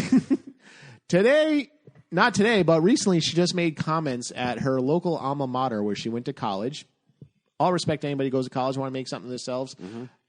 Apparently, her college started a petition and started protesting, saying serving sushi at lunch is cultural appropriation. Right, can't have sushi at lunch? Why is sushi bad for lunch? Cultural appropriation. That's a big Give me an echo. I want an echo. Give him the Give me an echo. Cultural appropriation. Now, what is her basis for this? Well, first of all, cultural appropriation is when you do something, say, have dreadlocks in your hair, maybe listen to rap music, or Justin Timberlake was recently accused of cultural appropriation for singing R&B New Jack Swing music. Yeah, apparently that's cultural appropriation. Lena Dunham says serving sushi at lunch is cultural appropriation. You know what I say about cultural appropriation? These nuts. Mm-hmm. Okay, I've spent a lot of money on a lot of great artists, a lot of great performers who don't share the same culture or race as me, and I totally love what they've contributed to American culture. I don't consider it cultural appropriation. I didn't hijack the culture. I totally supported the culture. So when you say, and I love sushi, you fucking rock karaoke every week bar. At the sushi bar. They love you and say, hey, every time you eat sushi, do you feel like you're robbing the Japanese of their culture? No, I love their sushi. I just ate fucking Chinese food last night for dinner. Am I robbing the Chinese of their culture? Exactly. So I thank the Japanese for making this shit so I can enjoy it. This might be the best award for the dumbest human being since you started this award. I'm sick of this cultural appropriation shit, okay? I like it. You know, maybe there are some people who are jackasses and are just like trying to be something that they're not. Like people have accused Eminem of cultural appropriation. And They're just saying that because he's better than you. Look. Stop. Here's where I'm not a big fan of Eminem. I dig Dr. Dre though. So he's good at it. So what? Do you expect because he's a blonde white boy he should have been in a hair metal band? That's bullshit. He could have. He could have. Technically, chose the road he chose. Let's keep it real. Technically, rock and roll would be cultural appropriation because it was started by Chuck Berry. Blues. Exactly. The blues, bluegrass. The blues were the embryo. Was Johnny Cash doing cultural appropriation? Yes. I'm gonna fucking punch you. Oh, see. Yes, he was. I was waiting for him to say no. Honestly, he went the other way. No, honestly, it was. Then every artist does. But you like what you like. Does that mean that every white guy has to like metal? When Sheryl Crow did fucking no, it wasn't Sheryl Crow. It was fucking it was Sheryl Crow. Sweet Child of Mine. Yep, she did the remake because Madonna did the oh my god terrible version of American Pie. You know what I'm saying? But regardless, they went outside of their pop music genre or whatever. Yeah, well, and went into a rock scene. You're saying outside of your genre. That's different. But the cultures are different. I agree with him on that. Right, but exactly that's. But here's the thing: going outside of genre, that's fine. But even a pop culture as opposed to a rock culture is completely different. There are different cultures. Did the rock people really accept? Did you accept Sheryl Crow's version of "Sweet Child of Mine"? I didn't mind it, but it wasn't something I had on play. Here's the thing: it was decent. Let me put it this way. Let me put this in terms that relate to me. I don't accuse Tommy Lee of stealing my culture because he decided he wanted to play house music at raves. And terribly, I might add. He's not that bad. But anyway, I've heard he those followed records. his fucking dreams. I've heard those records. Because you don't like it. Darius Rucker. No, I gave it a chance because it was Tommy Lee. Darius and I thought, Rucker. Okay.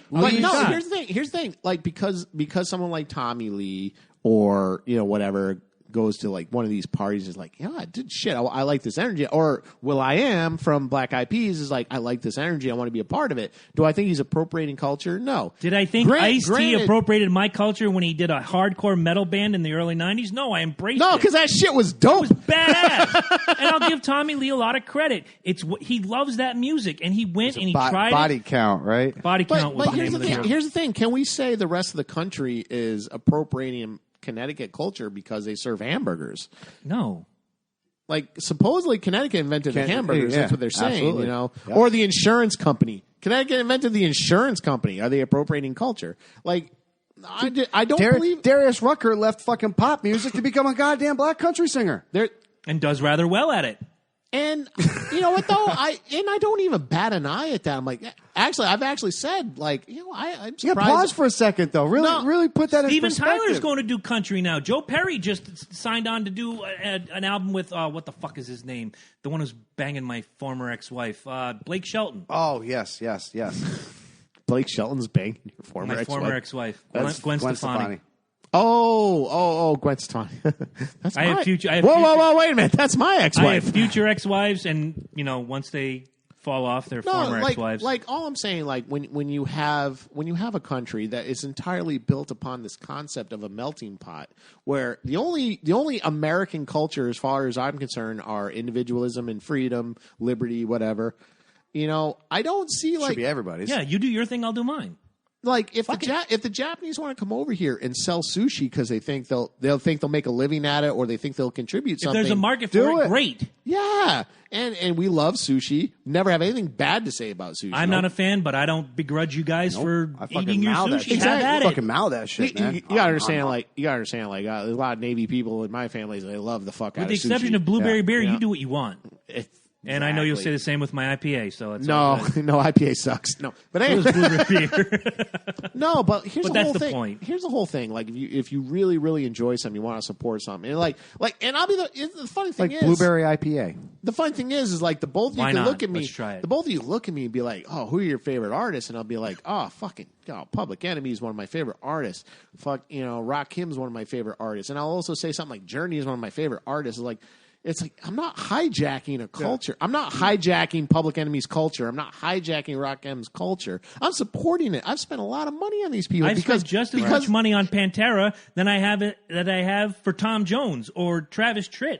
Exactly. kiss. Exactly. I'm not appropriating I'm not stealing from you. I'm expanding my own. Exactly. And like someone like Justin Timberlake, who's made a good career out of like R&B type Great style career. A great He's career. fantastic and at a it. great artist, and he gives so much back. You can't say can't say like nothing to negative like about him. and to say something like, "Oh, you're appropriating our culture." It's like, what does that even fucking mean? No, that's just you trying. It's a nice way of saying it's you're trying to be trying us. to ride his coattails. You see a successful person doing really good, and what you want to do is just jump on that coattail and fucking ride that shit all the way through. So you badger his name because regardless if it's a good thing or not, it's going to be it's going to be associated with Justin. I don't think someone like Justin Timberlake takes away from anybody else. No. I go back to the early 90s when gives, Tommy someone Hilfiger else. clothing was all the rage. And who did you see wearing a lot of Tommy Hilfiger stuff, like rap guys, that culture? That drove him crazy, too. It did. And Tommy Hilfiger went public says, I didn't intend for it to be this way. I intended for it to be like polo yeah. and upscale whitey. And where did Well, you see his sales? The white thing was an urban legend. He never said that. Yeah, he didn't but- say the white thing, but yeah, he made it. He made statement- whether or not he made- intimated, but well, the statement he made was, "I didn't expect it to take off the way it did, or go in the direction that it I did." didn't intend it for it He to didn't be. say. He didn't suddenly say, "Fucking stop all lines." I didn't No. want this. He certainly took your money. He said it wasn't his plan.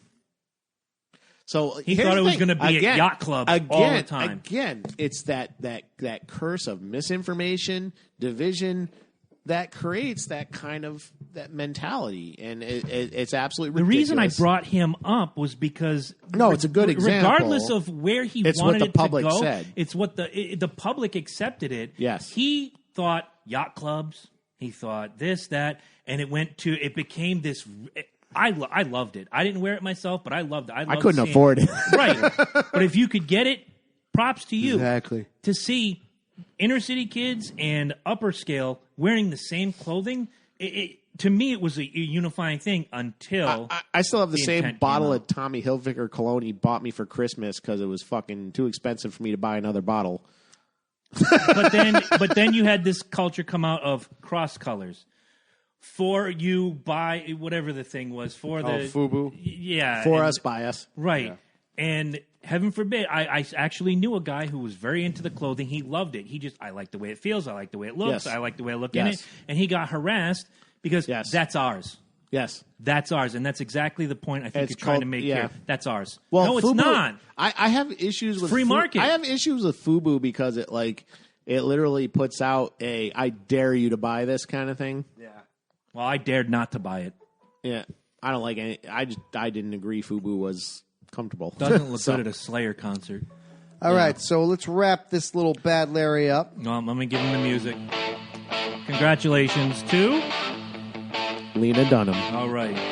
you are a dumbass. You are. Sushi is tasty and should not be. I'll say it. There's no echo me. There's no such thing as cultural appropriation. Hey, what a dumb There's your word. Ted Nugent Award. What a dumb fucking word. Congratulations. What a Music moron. is music. Talent is talent, and we support all of it. I don't care where it comes from. I agree. I care where this music comes from. See, he's had his horns up again. I'm telling you, it's that effing vodka. It is Nothing that effing nothing vodka. unites a country more than effing vodka. I'm about to make a Bloody Mary out of that shit. You have to. I want you to try this. I'm all I wanted him to All try right. a shot, but he can't. I can't. Damn it. We'll have a vodka show. Dun dun dun. Uh-oh. You're already going to win. Yeah, you're going to win. The only thing I'm going to bring to the table is the crystal head because that's the only So thing because we've talked a lot about the upcoming presidential try it? election. Oh, Loki's Oh, this I'm going to watch before I get into this. I'll speak while you pour. We've talked a lot about the upcoming presidential election Yes. and the fact that right now the two front runners are two people you wouldn't trust to fold your socks. lowest approval ratings for two Exactly. candidates Wow. ever Okay, in let's- history. Let's take a look at Wow, this. dude, this For those is- that are listening later on in the week via Holy the shit. many platforms we're on. Look, I smell that, the platinum times 7. It's like my nose. It's like I'm a goddamn rabbit eating fucking carrots. Now, this is clean. This smells really good. And here we go. Took it down like a champ. He's got a little sour face. Wow. What's going on? I'm not a big vodka fan, but that's fucking delicious. You do have a little bit of redness in your eye right now. It creeps up on you, but the initial shot is smooth, and then you feel the warmth. Oh yeah, definitely feel the warmth. Because you can feel that it's not weak. Oh God, no. But no, God, no. What, next, If I can lock down Boris a bottle, Yeltsin fucking afterwards, though, let me tell you. Here's the thing: if I can lock it down, there's 4 flavors. If I can lock it down, there's a regular, which you just tried. There's black cherry, which is the best one. Ooh. There is a raspberry vanilla, and you like Bloody Marys is perfect. There is a cucumber. Ooh, I'd try the cucumber. I'd like that. There's a cucumber. Yeah, I'm all over that. If I can lock it down, I'll bring it. All right. Well, we've done a lot of talking last week, this week. I'm sure we're going to do more until November creeps up, smacks us in the back of the head about the presidential election. We should do a live election show. We'll go. I was thinking about that. Why don't we find a place where we can just set up? What is it? November 8th? I'll double check that. We could set up a table outside, set up our fucking thing, and be like next to like we can just a polling place. We can just broadcast live and watch the results. Yeah. There we go. So, in my opinion, we have the criminal cunt and we have the loudmouth bigot. And they're the 2 people running for our presidency. 3. So I know. They're the 2 front runners. Feel the Johnson. I've been the more research I do. Where's the echo? One more Here time. we go. Feel the Johnson. Stroke the Johnson. Let him shoot a big load of liberty all over your face. You are not allowed to use that button anymore. Yeah, not after the load of liberty. Yeah, once again, you took it too far. I'll swallow liberty. I consider the 2 front runners to be 2 of the biggest idiots in the country. I understand what you're saying. Yes. So I came up with 10 famous idiots who would make a better president than our current 2 front runners. Here we go. Honorable mention, you heard the music before, Ted Nugent would make a better president than Hillary or Donald Trump. I know. That's the point of the list. Keep putting your thumb down. You're nullifying the award. Number 10, Kim Kardashian would make a better president than the 2 idiots running. That ass would. Maybe. Number 9, Tom Cruise would make a better president than the 2 idiots running right now. I think I know who number 1's going to be. You think so? I think I know. All right. Well, be ready. I got a high five if you guessed it. Number 8, Miley Cyrus would make a better president than the 2 idiots. It'd be a lot more enjoyable to watch. I think those press conferences. She's too young, though. Yeah. That's right. Some of these are. I think Kim Kardashian's too young, too. Kim Kardashian, Miley Cyrus, number 6, number 4. So, yeah, you have a point. Number 7, I know this is going to tear your crotch. Bill O'Reilly would make a better president than the 2 idiots we have running right now. Think about it. I don't like him any more than you do. That would make me vote Trump.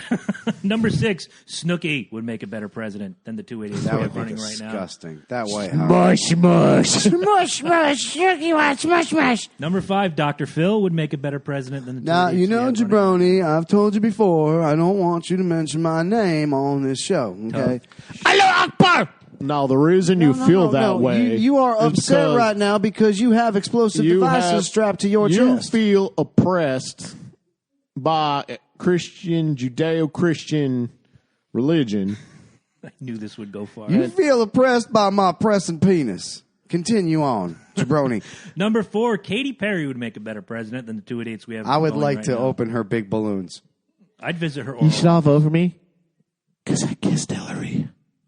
And you're going to hear her roar. Oh my Actually, I'd vote for her boobs. I won't lie. I would too. Her Because boobs are I great. know that Boobs no are president is fantastic. In that perfect. Elmo shirt. Oh, yeah, there you go. Oh. No president is perfect. They all have their demons. Charlie Sheen, number 3, would make a better president than the 2 idiots running right now. How did that nuclear convention go? Winning! Tiger blood. Winning. Number 2, Rosie O'Donnell would make a better president than the 2 idiots we If have she running right could now. get out of the goddamn Donald's If fucking there's anybody who would nuke every Middle Eastern country for throwing gay people off roofs, it'd be her. It would be her. that would be funny. Let's see how we Sorry, did. that would be funny. I'm a little nervous about it, I won't lie. Let's see how good Ed did. Number 1, famous idiot who would be a better president than the 2 idiots we have currently running in the front right now is Kanye West! Well, that's a drum roll. That's a crowd cheer. I just want to thank the Academy. I just want to thank Loki for believing me. I want to thank Jabroni for being a miserable fuck. You're very welcome, Kanye. And yes, we know you'll still fuck Taylor Swift because you made her famous. Why didn't anybody cheer for Kanye? Because you need to answer that. But anyway, Jesus. Can I be no? All seriousness though, like seriously, if by some chance Donald Trump wins the presidency, I can almost promise you, I will help elect Kanye West in retaliation. I thought we were voting Rollins in 2020. No. If Donald Trump, if Hillary won, yes, Rollins. If Donald Trump won, I would vote for Kanye West in retaliation. Because if you were gonna vote for the worst person to run this country, I am going to vote for someone equally as worse. Here's the thing, and I've argued this with people. There's no difference between Kanye West and Donald Trump. Egotistical. I'm not going to say he lied. I think Kanye West is probably the most honest people. Full of shit. He's full of shit, but, for the fucking, just the ego. Let me just say one thing positive, which is very hard for me to say about Kanye West. When you're that good. The political incorrectness? Look, when you're that good, you do have an ability to flaunt. You do have a little bit of a right to You brag. have some room, and I'm not trying to take away from the talent that this gentleman does have. He is really talented. His attitude, his new song that he just came out with. Well, I don't like Life of Pablo. See, I was listening to the album. I'm not feeling it. But look at it this way, real quick. We're totally once again doing this. But look at it this way: he is following exactly what people want for music. Yeah. He's doing exactly what, and that's what makes him so fucking dangerous. Is he follows the masses, and not only does he follow the masses, watch him change. Watch him change. Always good for a plug. Watch him change that fucking mass. You know what I'm saying? He reflects, and now he's in what? The family of the fucking most social media. You don't think that wasn't done on purpose? You don't think he didn't marry fucking Kanye or Kim Kardashian to get into this fucking show on purpose? Not only does he have music, but now he has. You know what's funny? The Kardashian dream machine behind him. Let's put it this way: like, what if by some random chance he got elected president? And I'm not saying I would actually vote for him, but let's say. Just said you would actually vote for him. Would it be the first time if Donald Trump won just out of contempt, though? Here's the thing: president Ronald Reagan. I would vote for Kanye West out of contempt for anyone who would dare support Donald Trump. Mm-hmm. Okay. And then say because I've argued with people, if you compare Donald Trump to Kanye West, they're the same fucking person. No, and I'm not. I can't argue with that. I think you're absolutely fucking right. I've had people who the only argument they had was like, "Oh no, fucking Kanye's an idiot." I'm like, Donald Trump's not an idiot? Donald You can be intelligent and still be an idiot. Well, let me finish. The argument is like, Donald Trump is a successful businessman. He's had 5 bankruptcies. Kanye West has had none. Kanye West has 4 businesses that haven't failed. Your only argument is what he said about Taylor Swift. Can I just say this? Kanye West wasn't handed $1 million by his dad. No, he was not. No, that's nothing. I said Kanye West built what he had from the ground up. Exactly, and dare I say, you almost appreciate it more, obviously, when it is built from nothing. And I've actually said this, and this usually wins the argument. Like, do you like that song H to the Izzo? Like, oh yeah, it's my fucking favorite song. That's my jam, dude. That's my jam. Kanye West produced that song. Bullshit. Jay-Z, the most successful something that good can't be from Kanye. The most successful albums that of might Jay-Z. Be my argument. The most successthough albums of Jay-Z. Jay-Z's a fucking god. Promoted by Kanye West. But here's the thing though, music, you're karaoke DJ, you know the music, and you're starting to see the substance of it. And it's like Kanye West's biggest songs aren't even his own. No, absolutely. No. The funny part is Kanye West's name is so popular, and this is a true story. I had a lady come up to me, albeit she was probably 58 or so, almost 60. She probably had one too many $3 Fireball shots, and she comes up to me and she goes, "Hey, DJ, do me a favor." I'm like, "Yeah, what do you want to hear?" "Let me hear that jam by Kanye West, it's Friday night. I'm like, it's Friday night and I feel all right? That old jam? Yeah, that jam right there. That's not Kanye, man. For the benefit of those who have us on video. But he is so popular. Right. That everything has his He's name embedded. on Exactly. Like whether he wants to admit it or not, Kanye is a deep part of his psyche. Yeah. it. Oh, yeah, there's a deep-rooted hatred that I'll never get rid of. Hey, you know what? Here's a perfect example, and it's totally not Kanye related. I had a conversation with someone where I work where he tried to say MC Hammer was a one-hit wonder. Wrong. And I argued back and forth. He had a number of hits. Like, well, the only one I know is you can't touch this. It's the only one I know. It's the only one I know. Pumps and a bump. Too legit to Another- quit. Turn this mother out. How far can I go? That was all the arguments I made. Okay. This one associate walked by, and he made the best argument for it. Like, he just randomly walked by, and I stopped him. And this is a guy who's younger than me, younger than us.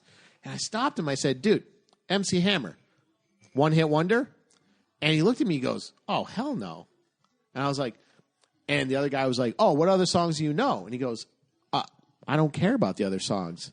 It's like, one-hit wonders don't influence the way people dress. Yeah. Drop the mic. Gone. Yeah. He had no argument. So, okay, you can't touch this always sticks out. But you got to admit, like, even I didn't really get into it. I know you didn't. I'm pretty much sure you didn't. I didn't dress like that, but he did influence the way everybody was dressed. My brother did. Yeah. My brother had the parachute pants. I had friends with the big balloony and pants. everything. Fuck Like, yeah, dude. The fade and all that other crazy shit. exactly. So when you break it down, and I've said this before, when it comes to music, it's how it influences culture. Right. So by Right. that argument, yeah, maybe Led Zeppelin is one of the greatest bands of all time, even though I still think there's a legitimate argument that they ripped off a lot of shit. You know, how you influence culture is your impact. See, I will always, when you say a statement like that, when you say a statement like Led Zeppelin is the greatest band of all times, I get this, there's three ways I look at it. There's obviously what we like to call the marketing. So if you want to say marketing, yes, they are the most marketingable band of all times. Absolutely. Here's the thing. They're marketed. Hit-wise, can I just say fucking Beatles? Like, can I just... And I hate when I fucking put the term Beatles out there. People are like, what do you mean? I feel that way about Dude, Elvis. are you serious? Their number ones are just incredible. And they just... It's not just the songs; It's the entertainment. Not only the that, it's how they entertainment. It's the evolve. culture. It's how they evolve as a Yeah. band. You can see Aerosmith is a prime example. You can see the genres that they went through. Beatles, same thing. You could see the pain that Actually, band went through. We just kind of had a brief back and forth about Def Leppard. And man. and the use of synthesizers and stuff. I was like, It's not my taste, but it's yours. And I fired back with, I don't know, like one of the greatest rock albums of all time is 1984. Wrong. And it's heavy and synth. Oh, come on. That's like one. fucking Everybody knows Van Halen. 3 for that killers, album. 8 fillers. That's my interpretation of the album 1984 as a Van Halen record. I'm Hold a on, huge hold Van on, Halen hold freak. on, hold on. I like- 84, obviously we have Jump. We have Panama. Yep. Right? Hot for Teachers. Hot for Teachers, number 3, okay? That was the only true that guitar opening- track. hey, I'm sorry, that opening track to 1984. The opening track to 1984, I think, is brilliant. It is. It is. But what's the 'Cause song that's- attached to? It comes right into Jump, I believe. Here's the thing: it's in the same key. It's not the same song. No, Right. it's It a ends in the prelude. same It's a key. prelude. Okay, I'm sorry. That for me, that's Eddie Van Halen showing just Yeah, but how that's, good he but is. you as can't. an I artist. get that. I Not I artist, got as a you. musician. I got what you're saying. That is Eddie Van Halen as You just as a have the musician. she got hit by a truck by fucking Anthrax, right? Dude, that was Brilliant song. all the way at the end of it. But that didn't count as a song. No. That was a That was a hidden B-side. That was Yeah, a it was a hidden B-side. track. Well, that's the Exactly. album, Attack of the Killer Bees. It was a Right, B-side. exactly. Right, exactly. Unless you bought the singles, you never heard that song. Right. Exactly. But that's my point is they throw in these little things and that they're not really songs, so to say. They're tidbits. Mm-hmm. So with me, with I do got to play devil's advocate and Sure. say I got to agree with you. There are 3 hits Three killers, three eight killers, fillers. and 8 fillers, like you said. And the point I made to him is that's your thing. If you dig the synth, that album's for you. If you dig Eddie Van Halen and his I'll finger blow wizardry, somebody's mind. Empire from Queensryche is one of my favorite all-time rock albums because I can literally put that disc in from beginning to end. and do it all over again. And I can do it all over again. That is how I consider, an album. It's not just... Same with Mindcrime. Same with Here in the Now Frontier. See, you got to be able to put the album in and never touch it. I don't Never prefer touch guitars. it. I don't prefer guitars. I make that Right, clear. Right. But I love guitar. I love the sound of a guitar. I've always been of the opinion it's not the instrument, it's how you use it. And I think Jump would not be the same without that synth line. What happened, and again, I'm not a Van Halen purist. I don't think Panama would be the same because if I that. were, I'd be nothing but David Lee Roth, and I dug Sammy Hagar. See, I gotta be honest. I hate that 3-member band Nirvana shit. Whereas because I feel like there's no color to those songs. There's no color. I can agree with you. Okay, you got a guitar and you got a bass. I'm not taking away from the musicians. I love Dave Grohl. I've never had I like Foo Fighters. There are some great tunes out there that I love that have synth in it. Rainbow in the Dark by Dio starts out with a heavy synth. Dun, dun, dun, dun, Jonathan dun, dun. Cain from Journey is probably Amazing. one of the best fucking musicians. And you look at all those great Journey songs that would have been nothing without his piano or his Agreed. synth Yeah, that's and true. stuff. But the whole is better than some of the parts. And for Van Halen, who was here's the guitar, thing. bass, drums, vocal, to now just pour this onto their fan base. Here's the thing. I gotta play you some fucking Music episode! It's gotta happen. Yeah. People are complaining we haven't done enough music. No, I agree. No, I gotta play you some tracks. When you hear them, it's just you'll be you're absolutely right. There is not an instrument on earth that can make that sound, and it's fucking crazy. I gotta play you some shit, and you'd understand why I feel the way I do. It's because I think if you rob music from a certain soundscapes, it's flat to me. Mm-hmm. My argument, it doesn't matter how great the guitar is; it's still flat. Right. And before we close this out, my argument about Def Leppard is the same as my argument about Van Halen. It's like one day you change the formula of Coca-Cola and you call it Eddie Cola, Which they've kind of done with Coke 2. Remember Coke Right, 2? yep. Oh, That was horrible. You're just basically pissing on your entire, what do you call it, your market? no, I understand what you're saying. From 1984 till, when was the album out? 1995, Van Halen became a synth 5150. band. 5150 was a heavy synth album. Mm-hmm. OU812 was a heavy synth album.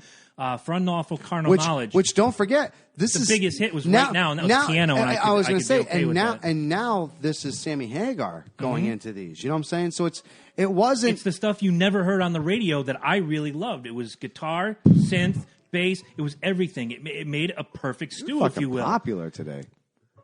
That's like 7 cases of beer in one episode. know. I'll take them all. Son of a bitch. My argument Take 'em was all. Def Leppard fell to shit when they became a synth pop band. well, Yeah, but they fell. But don't forget that drummer lost his fucking arm and then continued to play for them. There's got to be a certain What does that aspect. have to do with the synth, though? I think at that point you Well, gotta. You brought it in here's the to thing. kind of cover. Okay. You know what I'm saying? Here's the thing, it kind of piggybacks what I'm going to say. Like with Eddie Van Halen, he was like, God, I can do this, I can do that. I want both of it there, you know. And one of the things I hated about the '90s era Van Halen is it was like, oh, everybody hates that I can do this, and he took it out of it. Like I don't like a lot of the Sammy Hagar stuff. I will totally give props. The songwriting got so much better with Sammy Hagar. More mature. God, yeah. The songwriting was better. The songs in general. The soundscape I thought was so generic. 5150 was Generic rock. I'm Awesome. competing with awesome. the generic rock. I'm competing with Nirvana. Blah blah blah. Like Nirvana ruined careers. Yeah. Ruining industry. Ruined careers and it ruined people. Ruined his own fucking career. I mean, I'm gonna be honest with her. You got any All right, you music episode. anything you want to plug before we go out? I know you're writing book 2. I am 10,000 words away from finishing the first draft. That's awesome. Nice. I would also like to say I have also I'm in the planning stages, and I will be launching our second podcast, which is a bi-weekly mix show by myself. Every bi-week, I will be featuring a genre of electronic music.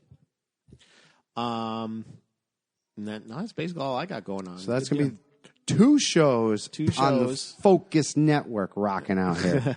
Well, we haven't named the network yet. I'm trying not to be fucking egotistical. I'm not trying to go full. I like Kanye Focus. West. Yeah. I'm not trying to be full Kanye West. I like Focus because it is. It's where we're going. Exactly. You're focused. Here's the thing. This is the flagship show. This is the flagship show that's make it happen. Talk radio where you can say whatever you want. Oh, we're never losing that. Nope. Never losing that. My boy Zach got a little bit of flavor today, and dare I say, I think he was a little addicted before the hang-up. He didn't want to go. No, like I you know what's funny? I feel like me and Zach are cut from the same cloth. I told you like this gentleman. Yeah. He's a very good guy. Very like I said, even if he makes points that you might not agree with, the way that he says it isn't. It He's doesn't not come overbearing, right? It doesn't come off egotistical. It doesn't come off like I know this and you don't. It comes off as I want you to learn from this. I want you to learn from this. Like I said, I've said it before. I disagree with a lot these two guys say, but we don't start calling names. It's like like bouncing shit off of each other. You get nothing done. You learn nothing, people. You learn nothing. But if you want the show to get better, go to www.patreon.com. Please. Loki and Jabroni. Yes, go to the page. It's probably backwards, but fuck it. www.loki... I'm fucking up. www.patreon.com/Loki and Jabroni. Become a monthly subscriber. If you subscribe, there are rewards. If you give the minimum, we'll give you a shout out on the show. A little bit more, we'll put. I got all kinds of cool stuff, guys. I've been working on some stuff on the side. I got a nice little surprise for you guys. I've been doing. Don't forget Sublime Ink, great sponsor. Don't forget the Amazon link on the Facebook page. If you're going to shop through Amazon, go to the Facebook page, find the link. Let's get it done. If you're an entrepreneur and you believe in the show and you want to become an investor, do it now. If you got an idea get for on a show, it now before we really start raping people for prices. If you here's the thing, we got to limit 2 investors. If you want to jump in, if you got a show in mind, jump in. That's the best part. We'll develop the show. We got the technology. We have the knowledge. Well, hold on. We have the knowledge. We need the technology, and that's what we need you for. We'll develop your show, and we'll promote it, and it doesn't matter if we agree with you or not. No, exactly. We'll edit it. We'll do everything we can to make sure that your show is at the peak that it needs to be at. Your voice will be heard. Bottom line, you just record it. You send it to us. We take care of it. You send in the funds, and we'll take care of you. Or if you live local, come down to the Valhalla Studios. Do it right here. Much love. Right here. Much love. Matter of fact, working on the other one right now. As a matter of fact, nice. So good episode all the way around, gentlemen. We're getting your son on here. Right? Yeah. Well, both of them, right? Yeah. We're on there. We're gonna get on there. They're gonna share their knowledge. It's gonna be awesome, guys. So get on this while the getting's good, and it's still a little bit affordable. Yeah. If you're on It'll always be affordable. If you're on Google Hangouts, whatever right? you can Sure. We'll have discount days and coupons and stuff like that. Promo code Blueberry. With Patreon, you can donate. If you can donate $1 a month, that's fine. There's no rewards for it, but you can donate whatever you want. Be a part of it. But if you go to certain levels, you get rewards for it. And that's what we want to do for you guys. Guys, enjoy this weekend. Like we said, we hope you enjoy this episode. Big shout out to Zach for taking time out of his busy baby day. For those of you on Google Hangouts, wait 5 minutes, go to the Facebook page. We'll go live. Yes. We'll bring it back. We'll be coming back for you guys a little bit more exciting, little after effects, if you will. Guys, once again, please get on those donation spots. If you can donate, please. If you're going to buy something from Amazon, all we ask is that you just go to our site, go to the Loki and Jabroni show. You'll see a little affiliated Amazon thing. Click on that, make your purchase, and then what little pennies they give will go right to the show, and it just helps us get better. Forewarning, people, I am planning a fundraising event. Ooh. This will be fun. Fundraising for charity or fundraising for us? On the lookout for the show. Fun little tidbits on YouTube for you guys to share, watch, and enjoy. They'll be coming out this week. Clicks. We need clicks. Trust me. Clicks equal cash. We love you guys.